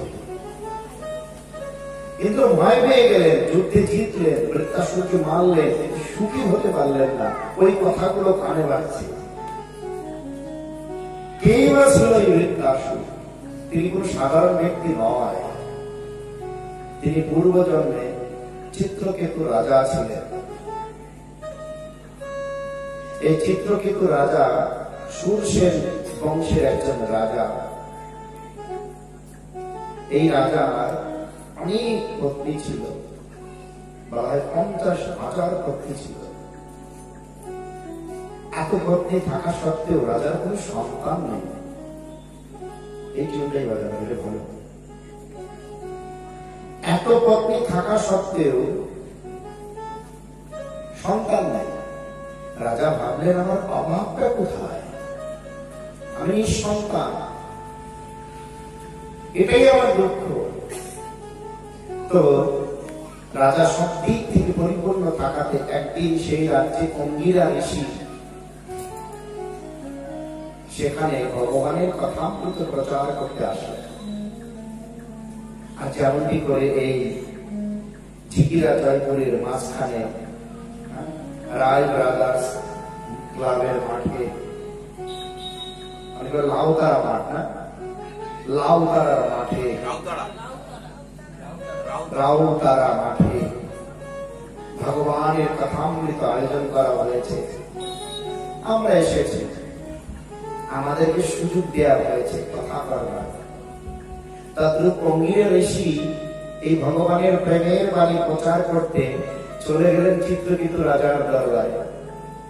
কিন্তু চিত্রকেতু রাজা বিষয়ভোগে এতটা মাত্র, তিনি শুধু চায় আমার সন্তান চায়। সাধুকে দেখে দ্বার থেকে স্বাগত করে, পাত্রবর্গ আরতির দ্বারা বরণ করে, সেবা করে, হাত জোর করে জিজ্ঞাসা করলেন, আপনি যদি আমার সেবায় খুশি হন, আমাকে একটি পুত্র দিন না। অঙ্গিরা ঋষি বলছে, দেব, আমি আসলাম ভগবানের কথা শোনাতে, এ বলছে আমাকে পুত্র দাও।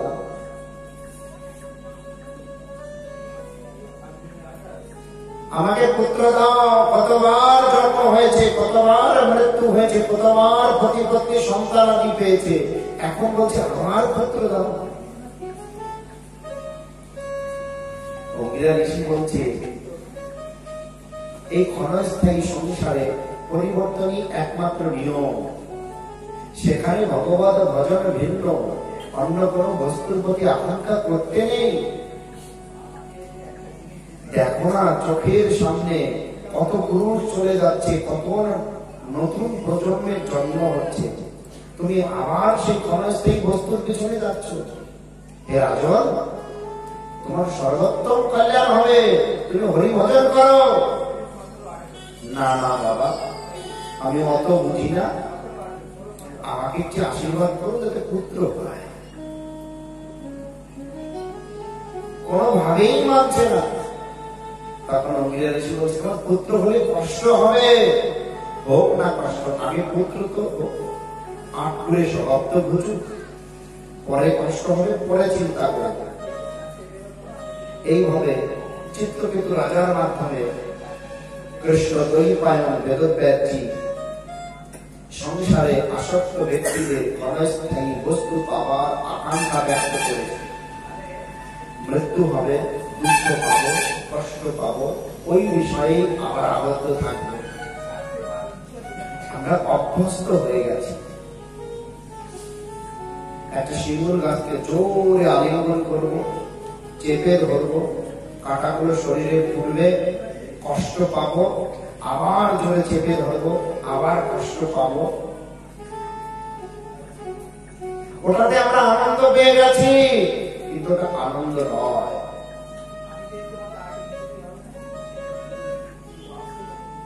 অবশেষে কি করা যাবে?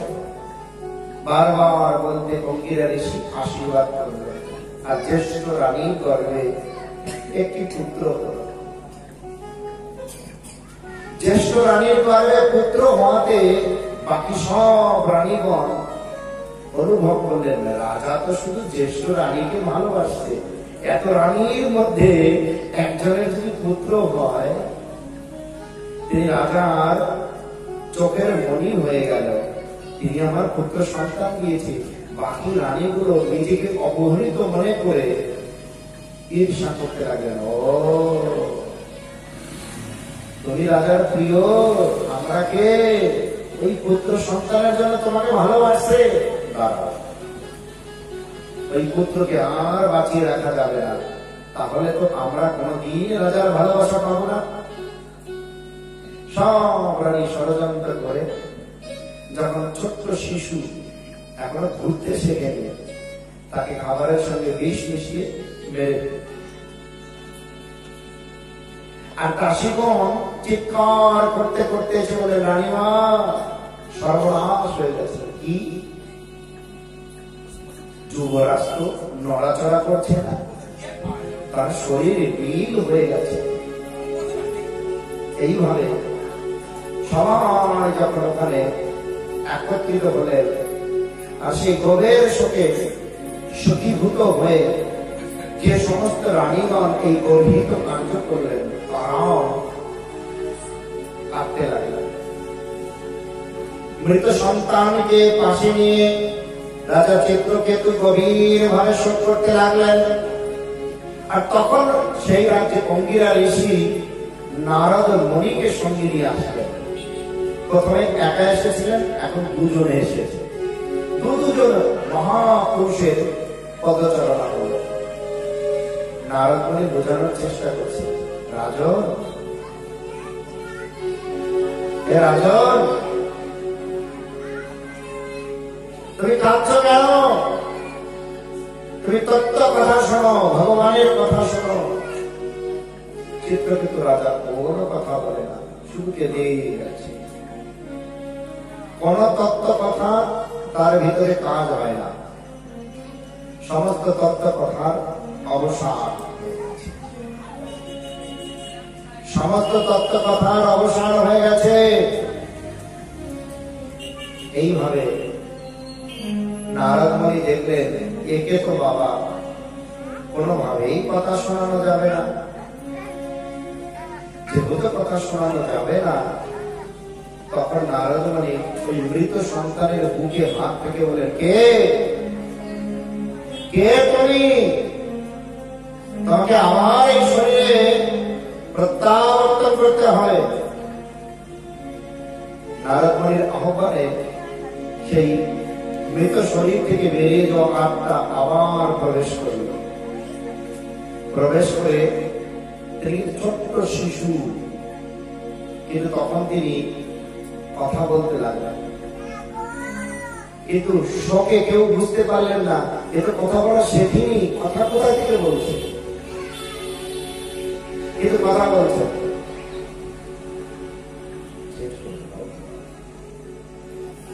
কথা বলতে পারছে না, এখন কি করে কথা বলছে? এইভাবে নারদ মুনি জিজ্ঞাসা করছে, কে তুমি? কোথা থেকে এসেছো? তখন তিনি নারদ মুনির কথাতে জিজ্ঞাসা করছে, এই তোমরা কাঁদছো কেন? আবার দেখি পুত্র পুত্র করে কাঁদছো। কে কার পুত্র? আমার তো অনেক বার জন্ম হয়েছে। জলজ নবলক্ষাণি স্থাবর বিংশতি লক্ষতি কৃময়া রুদ্র সংখ্যক 10 লক্ষকং পক্ষিণাং 30 লক্ষাণি পশৱः 4 লক্ষাণি মানবः। বলছে, প্রথমে আমার জলে 9 লক্ষ বার জন্ম হয়েছিল। জলের মধ্যে 9 লক্ষ বার জন্ম, জলজ প্রাণী। তারপরে স্থাবর 20 লক্ষতি, 20 লক্ষ বার গাছপালা পাহাড় পর্বতে জন্ম হয়েছিল। তারপরে আমার 11 লক্ষ বার পোকামাকড় রূপে জন্ম হয়েছিল। কত হলো? 9, 20, 11, 40 লক্ষ। বলছে তারপর আমার 10 লক্ষ বার পাখি রূপে জন্ম হয়েছে। বলছে তারপরে 30 লক্ষ বার পশু রূপে জন্ম হয়েছিল, পশুর শরীর পেয়েছিলাম 80 হল, বাকি থেকে 84 লক্ষ জন্ম মধ্যে 4 লক্ষ বার মাথা। আর এই মনুষ্য জন্ম পেতে পেতে আমি এখন এমন একটি পর্যায়ে গিয়েছি, এই যে জন্ম মৃত্যুর চক্র থেকে আমার বন্ধন শেষ হয়ে গেছে। আজ অঙ্গিরা ঋষির আশীর্বাদে আমার জন্ম হয়েছে, তার আশীর্বাদে জন্ম হয়ে এই জন্মে আমার এতটুকু বন্ধন ছিল, আমি এখন ভগবত ধামে যাচ্ছি, আমার আর জন্ম মৃত্যুর বন্ধন নেই। কিন্তু তোমরা দেখছি সন্তান সন্তান করে, পুত্র পুত্র করে কাঁদছ, তোমাদের মধ্যে সেই বিদ্যা এখনো হয়নি। যদি প্রকৃত অর্থে প্রত্যেকটি জীবাত্মা ভগবান থেকে আসে, ভগবানের সেই জীবাত্মা প্রত্যাবর্তন করলে আনন্দের ব্যাপার। আমাদের গৃহ থেকে কেউ যদি দূরে যায়, অনেকদিন পরে বাড়িতে পেয়ে আনন্দের ঘটা লেগে যায়। ও আমার স্বামী এসেছে, আমার ছেলে এসেছে, আমার পত্নী, আমার মেয়ে এসেছে এতদিন পরে। কৃষ্ণ মাতা, কৃষ্ণ পিতা, কৃষ্ণ ধন প্রাণ, কৃষ্ণের সংসার পরিচারি অনাচার। সবাই কৃষ্ণের সন্তান। কৃষ্ণের কত আনন্দ হবে যদি আমরা কৃষ্ণের সেই বৃন্দাবনে প্রত্যাবর্তন করতে পারি। এই বিষয়টি অনুভব হবে সেই দিন, এই বিষয়টি সেই দিন অনুভব হবে যেদিন আমরা একান্ত চিত্তে স্থির হয়ে নিরপরাধে হরিনাম জপ করতে পারব, নিরপরাধে হরিনাম জপ করতে পারব। হরে কৃষ্ণ হরে কৃষ্ণ, কৃষ্ণ কৃষ্ণ হরে হরে, হরে রাম হরে Ram,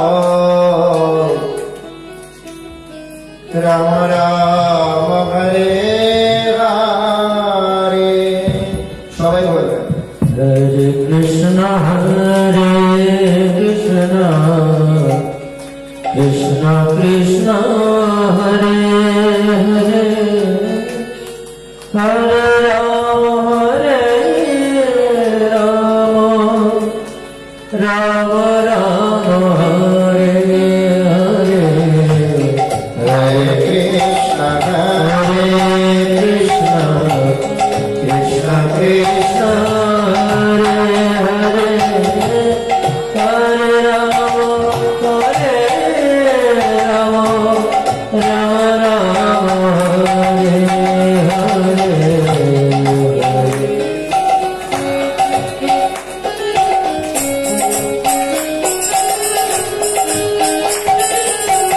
Hare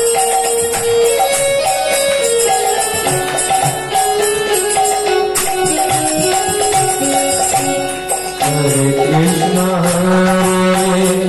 Hare Krishna, Krishna Krishna, Hare Hare, Hare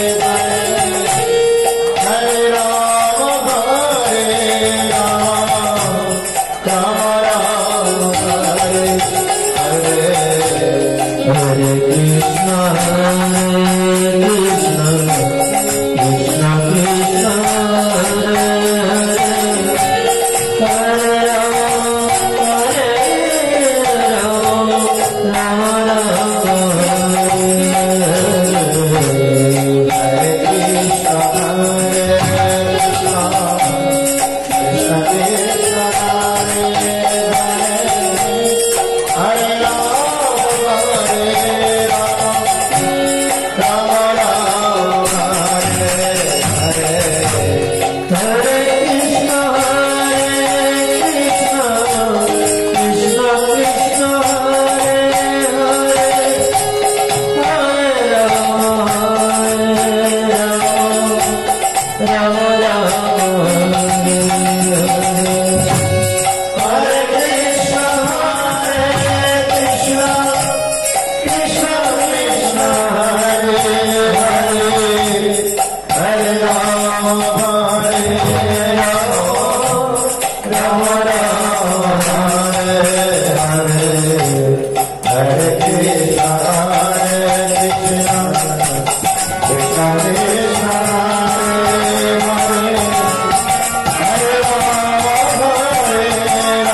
हरिनाम संकीर्तन की जय। संकीर्तन पिता श्री कृष्ण चैतन्य महाप्रभु की जय। जय जय ताई गौर प्रेमानंद हरि हरि बोल। আর তখন সেই মৃত পুত্রের মুখে ভাগবত ভজন উপদেশ শ্রবণ করে নারদ মুনির কাছে দীক্ষিত হয়ে চিত্রকেতু রাজা হরি ভজন করলেন। আর ভজন করতে করতে তিনি একজন বড় প্রচারক হয়ে গেলেন।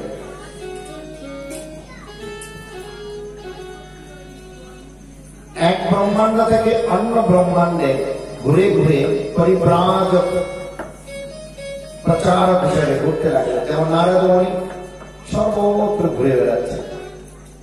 আমাদের এই মধ্যলোকের মহাপুরুষগণ পৃথিবীর মধ্যে ঘুরছে, আর তারা অনন্ত ব্রহ্মাণ্ডে ঘুরে বেড়াচ্ছে।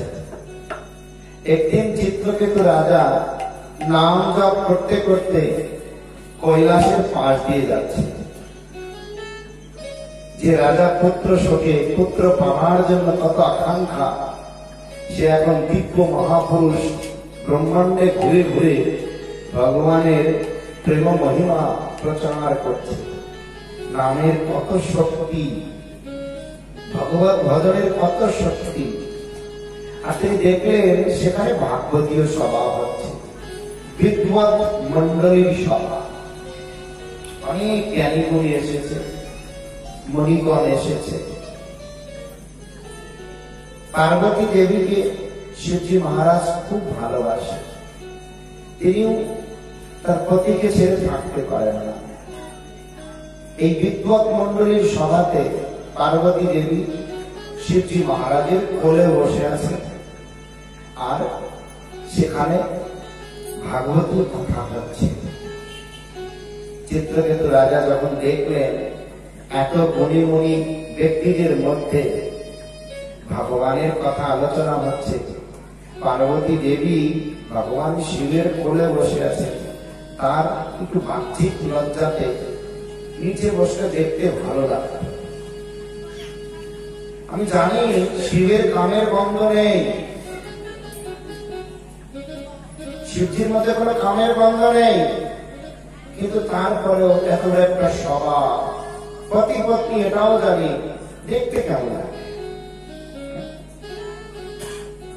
এই কথাটি তিনি ভাবছেন।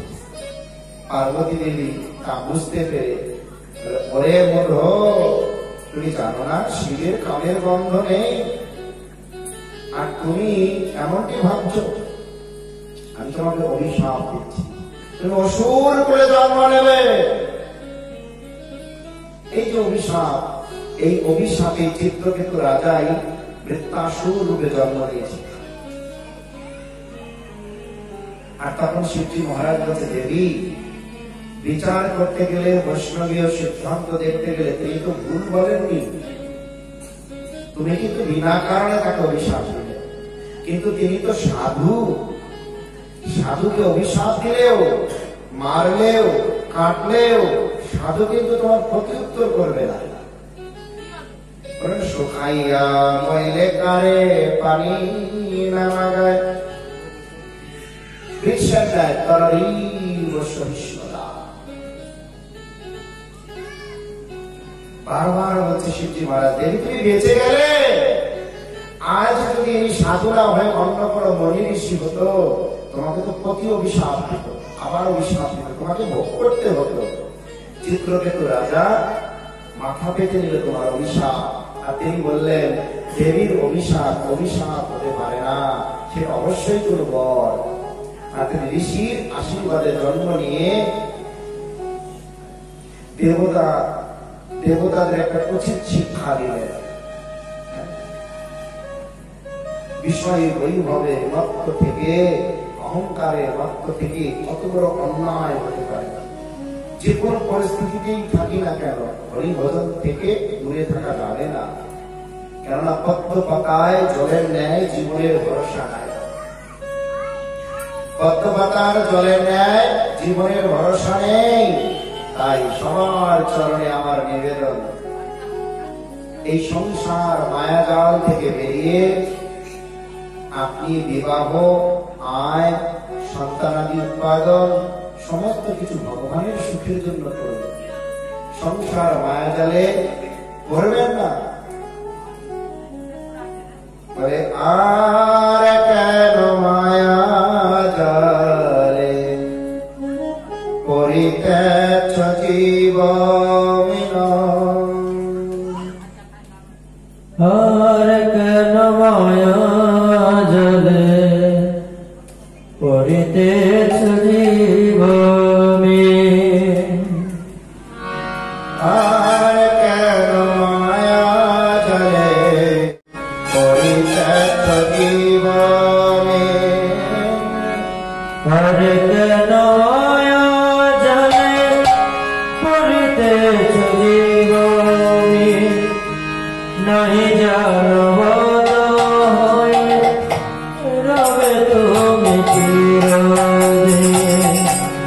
আর কেন মায়া জালে পরিত্যাগ জীবনে, নাহি জানব হয়ে রবে তুমি চিরদিন।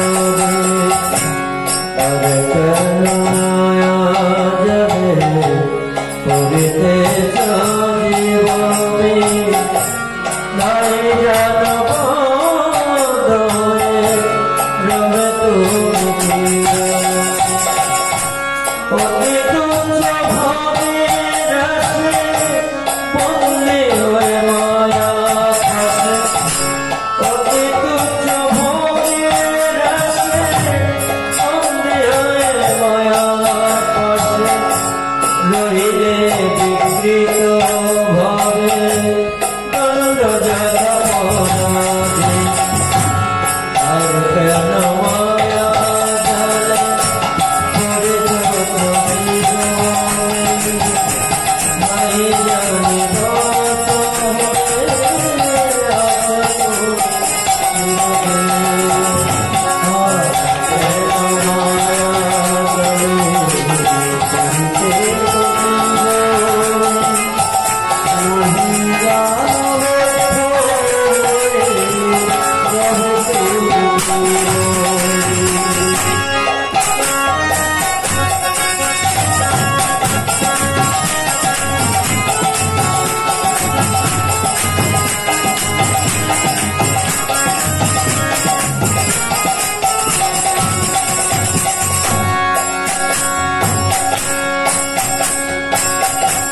এখনো ভক্তি,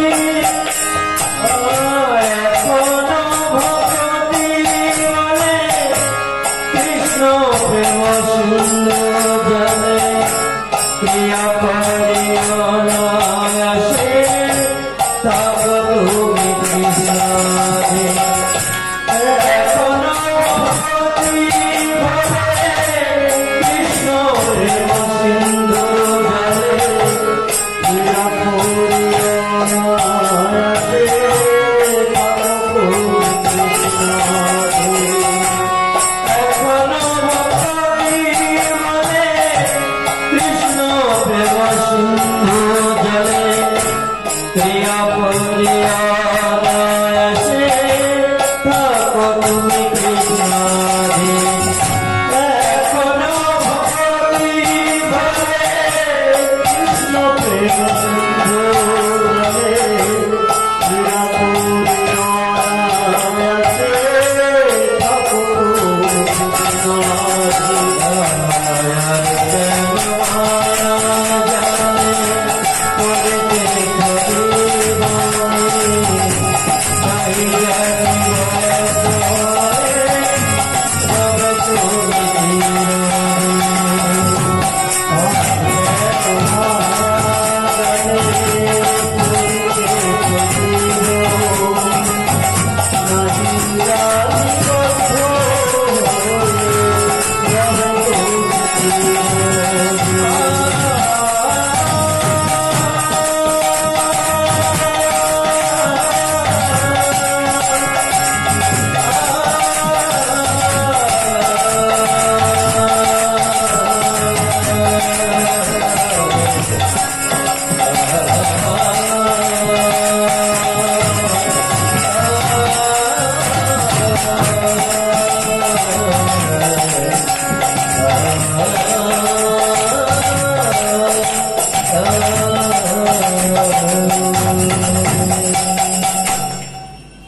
हरिनाम संकीर्तन की श्रीमद् भागवत महापुराण की जय। नंदनंदन कृष्ण कन्हैयालाल की जय। जय जय निताई गौर प्रेमानंद हरि हरि बोल।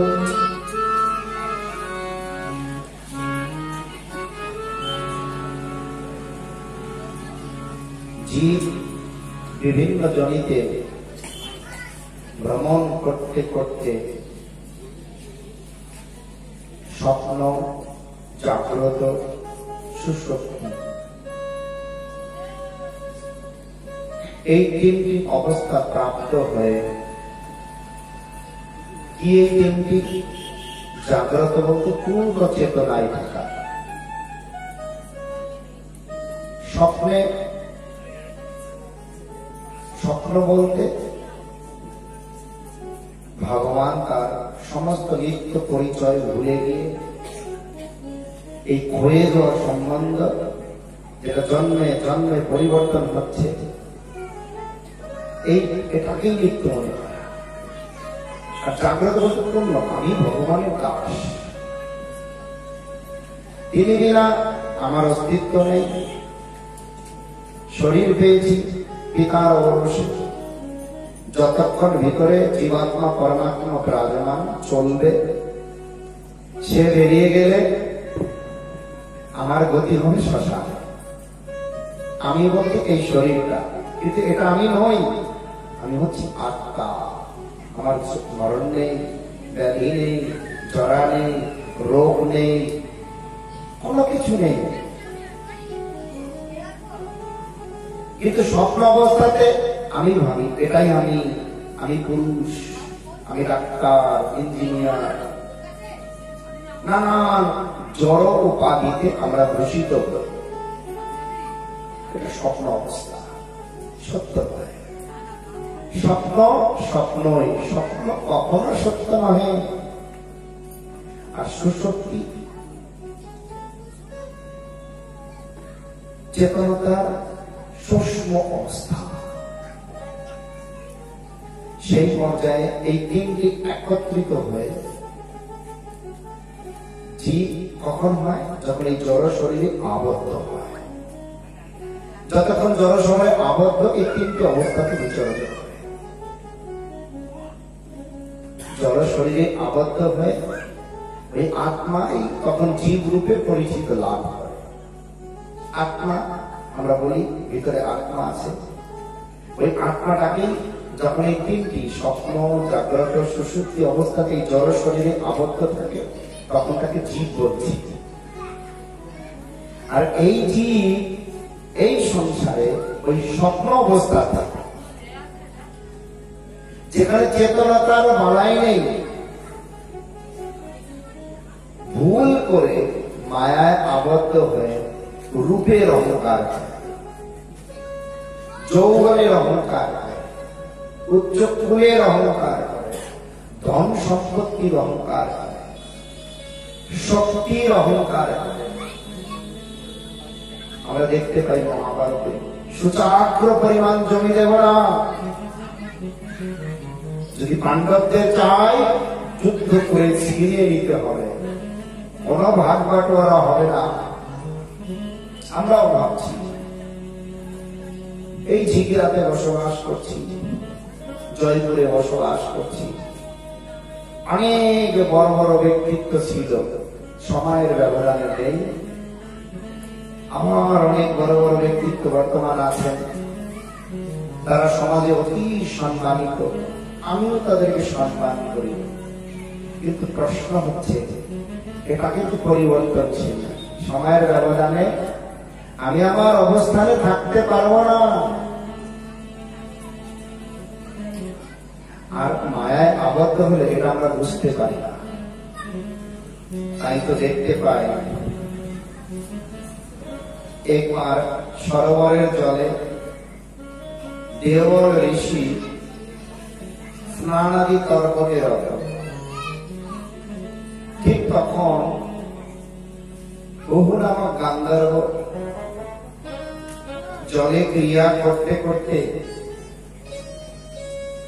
জলে ডুব দিয়ে নিচ দিয়ে গিয়ে দেবল ঋষির পা টেনে ধরেছে মজা করতে করতে। দেবল ঋষি দিব্য দৃষ্টি দেখে, ও বহু,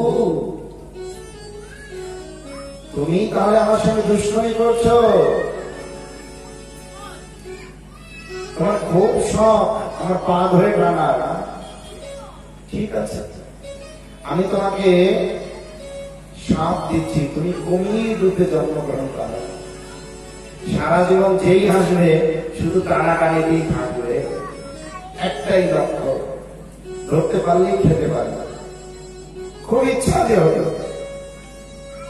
এইভাবে মজা করতে করতে ঋষির সঙ্গে তিনি কুমির রূপে জন্ম লাভ করলেন। ত্রিকুট পর্বতে সে দিব্য সরোবরে তিনি কুমির রূপ ধারণ করে বসবাস করতে লাগলেন।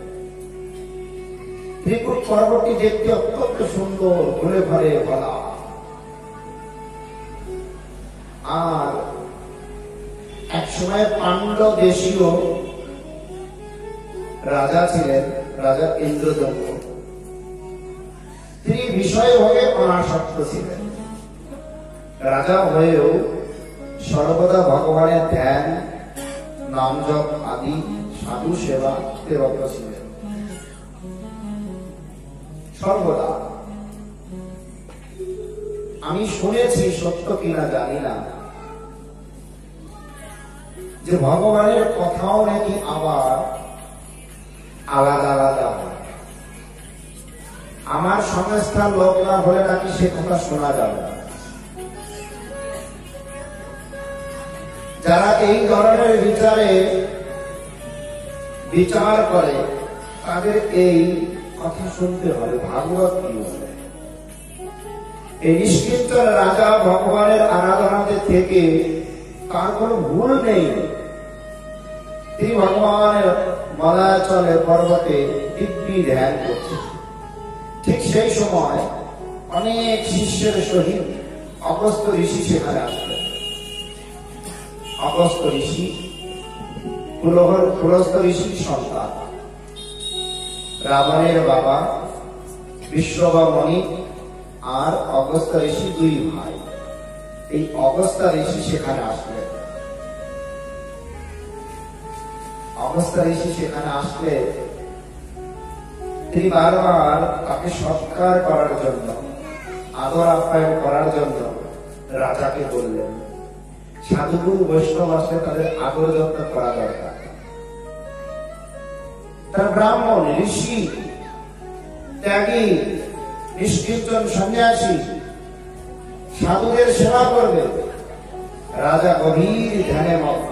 তিনি তো জানেন না ভগবানের ধ্যান। অগস্ত্য ঋষি তাকে ডেকে ডেকে ডেকে ডেকে আর তাকে সারা জাগাতে পারল না।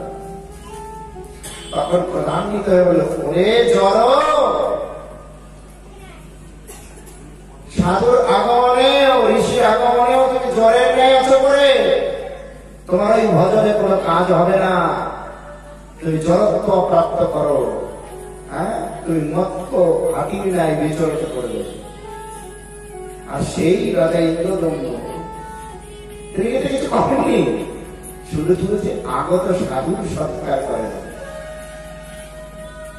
আর যারা ভাবে সাধুর মধ্যে বৈষম্য, আমার আপনার, আমার আপনার, কোথায় ভজন হবে? এইভাবে ইন্দ্রদম্ভ রাজা ওই ত্রিকুট পর্বতে হাতিদের রাজা গজেন্দ্র, গজ মানে হাতি, ইন্দ্র মানে রাজা, গজদের রাজা রূপে, গজেন্দ্র রূপে আবির্ভূত হয়ে অনেক স্ত্রী হাতিকে নিয়ে বিহারে রত রইলেন, সর্বদা বিচরণ করছে, ইন্দ্রিয় তর্পণ করছে, দিব্যি চলছে। মেদিনীপুরে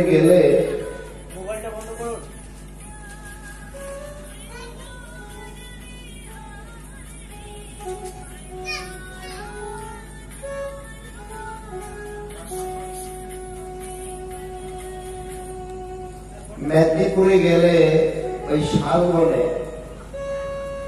কিছু কিছু সময় ওই বনের মধ্য হাতিগণ দল বেঁধে চলে আসে।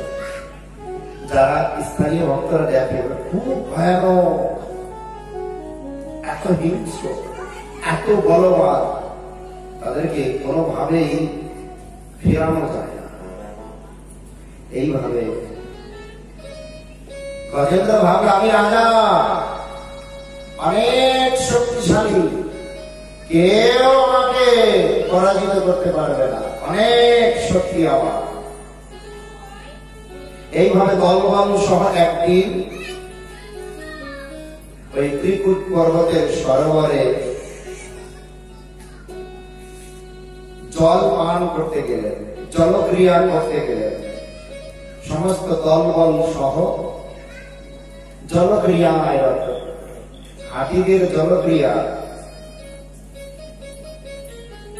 অত্যন্ত ভালো লাগে। সব হাতি জলে নেমে স্নান করছে, গড়াগড়ি করছে, শরীরে জল উঠিয়ে ছিটিয়ে দিচ্ছে। আর এদিকে ওই কুমির রূপী গুহু গান্ধর্ব বলছে, বাবা এত হাতির মধ্যে ধরলে ওই বড়টাকেই ধরতে হবে। এসে গজেন্দ্রের পা ধরে বসেছে। গজেন্দ্র হচ্ছে, কে আমার পা ধরেছ? এক ঝাঁকি নিয়ে তো ছুটে যায়। কিন্তু গজেন্দ্র জানে না এটা আমার স্থল নয়, এই জলে কুমিরের শক্তি বেশি। স্থান পরিবর্তন হয়ে গেছে মায়ার জগতে।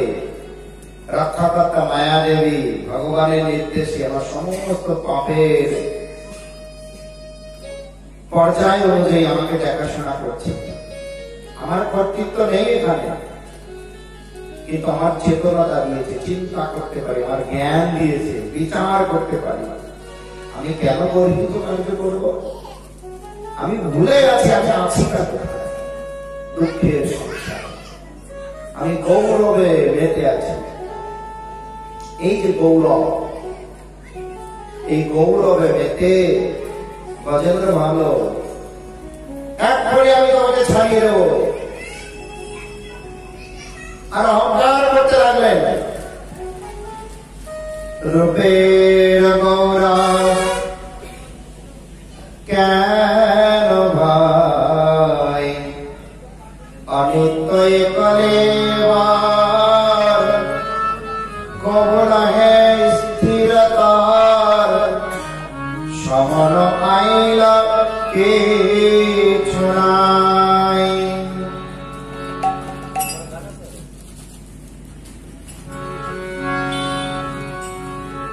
রূপের গৌরবে ভয়ে অনিত্য কলেবার, কবল স্থির সমন আইলে কিছু নাহি। রূপের গৌরবে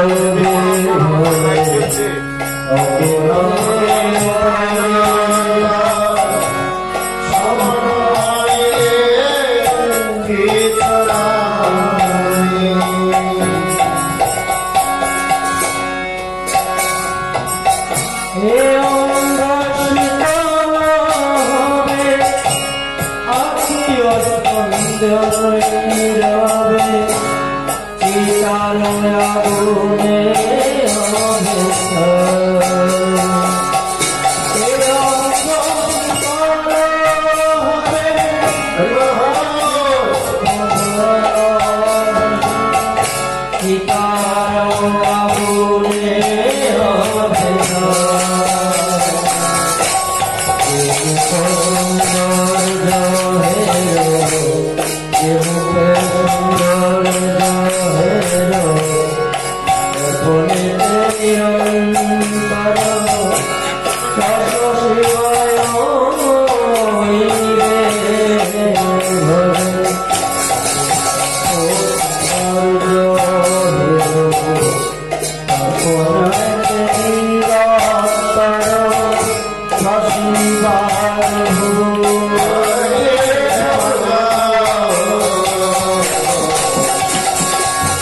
যে ভক্তের করো, যে দয়া ভরণ করো, যে ভক্তের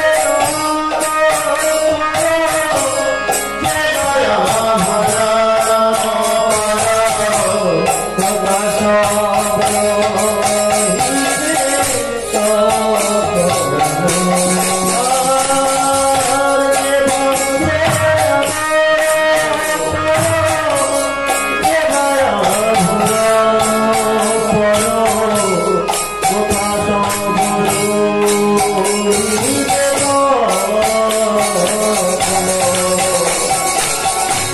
তারা শুভ বন্ধু সবে শ্মশান মানে যাবে ভগ্ন করে দিয়ে আসিবে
Oh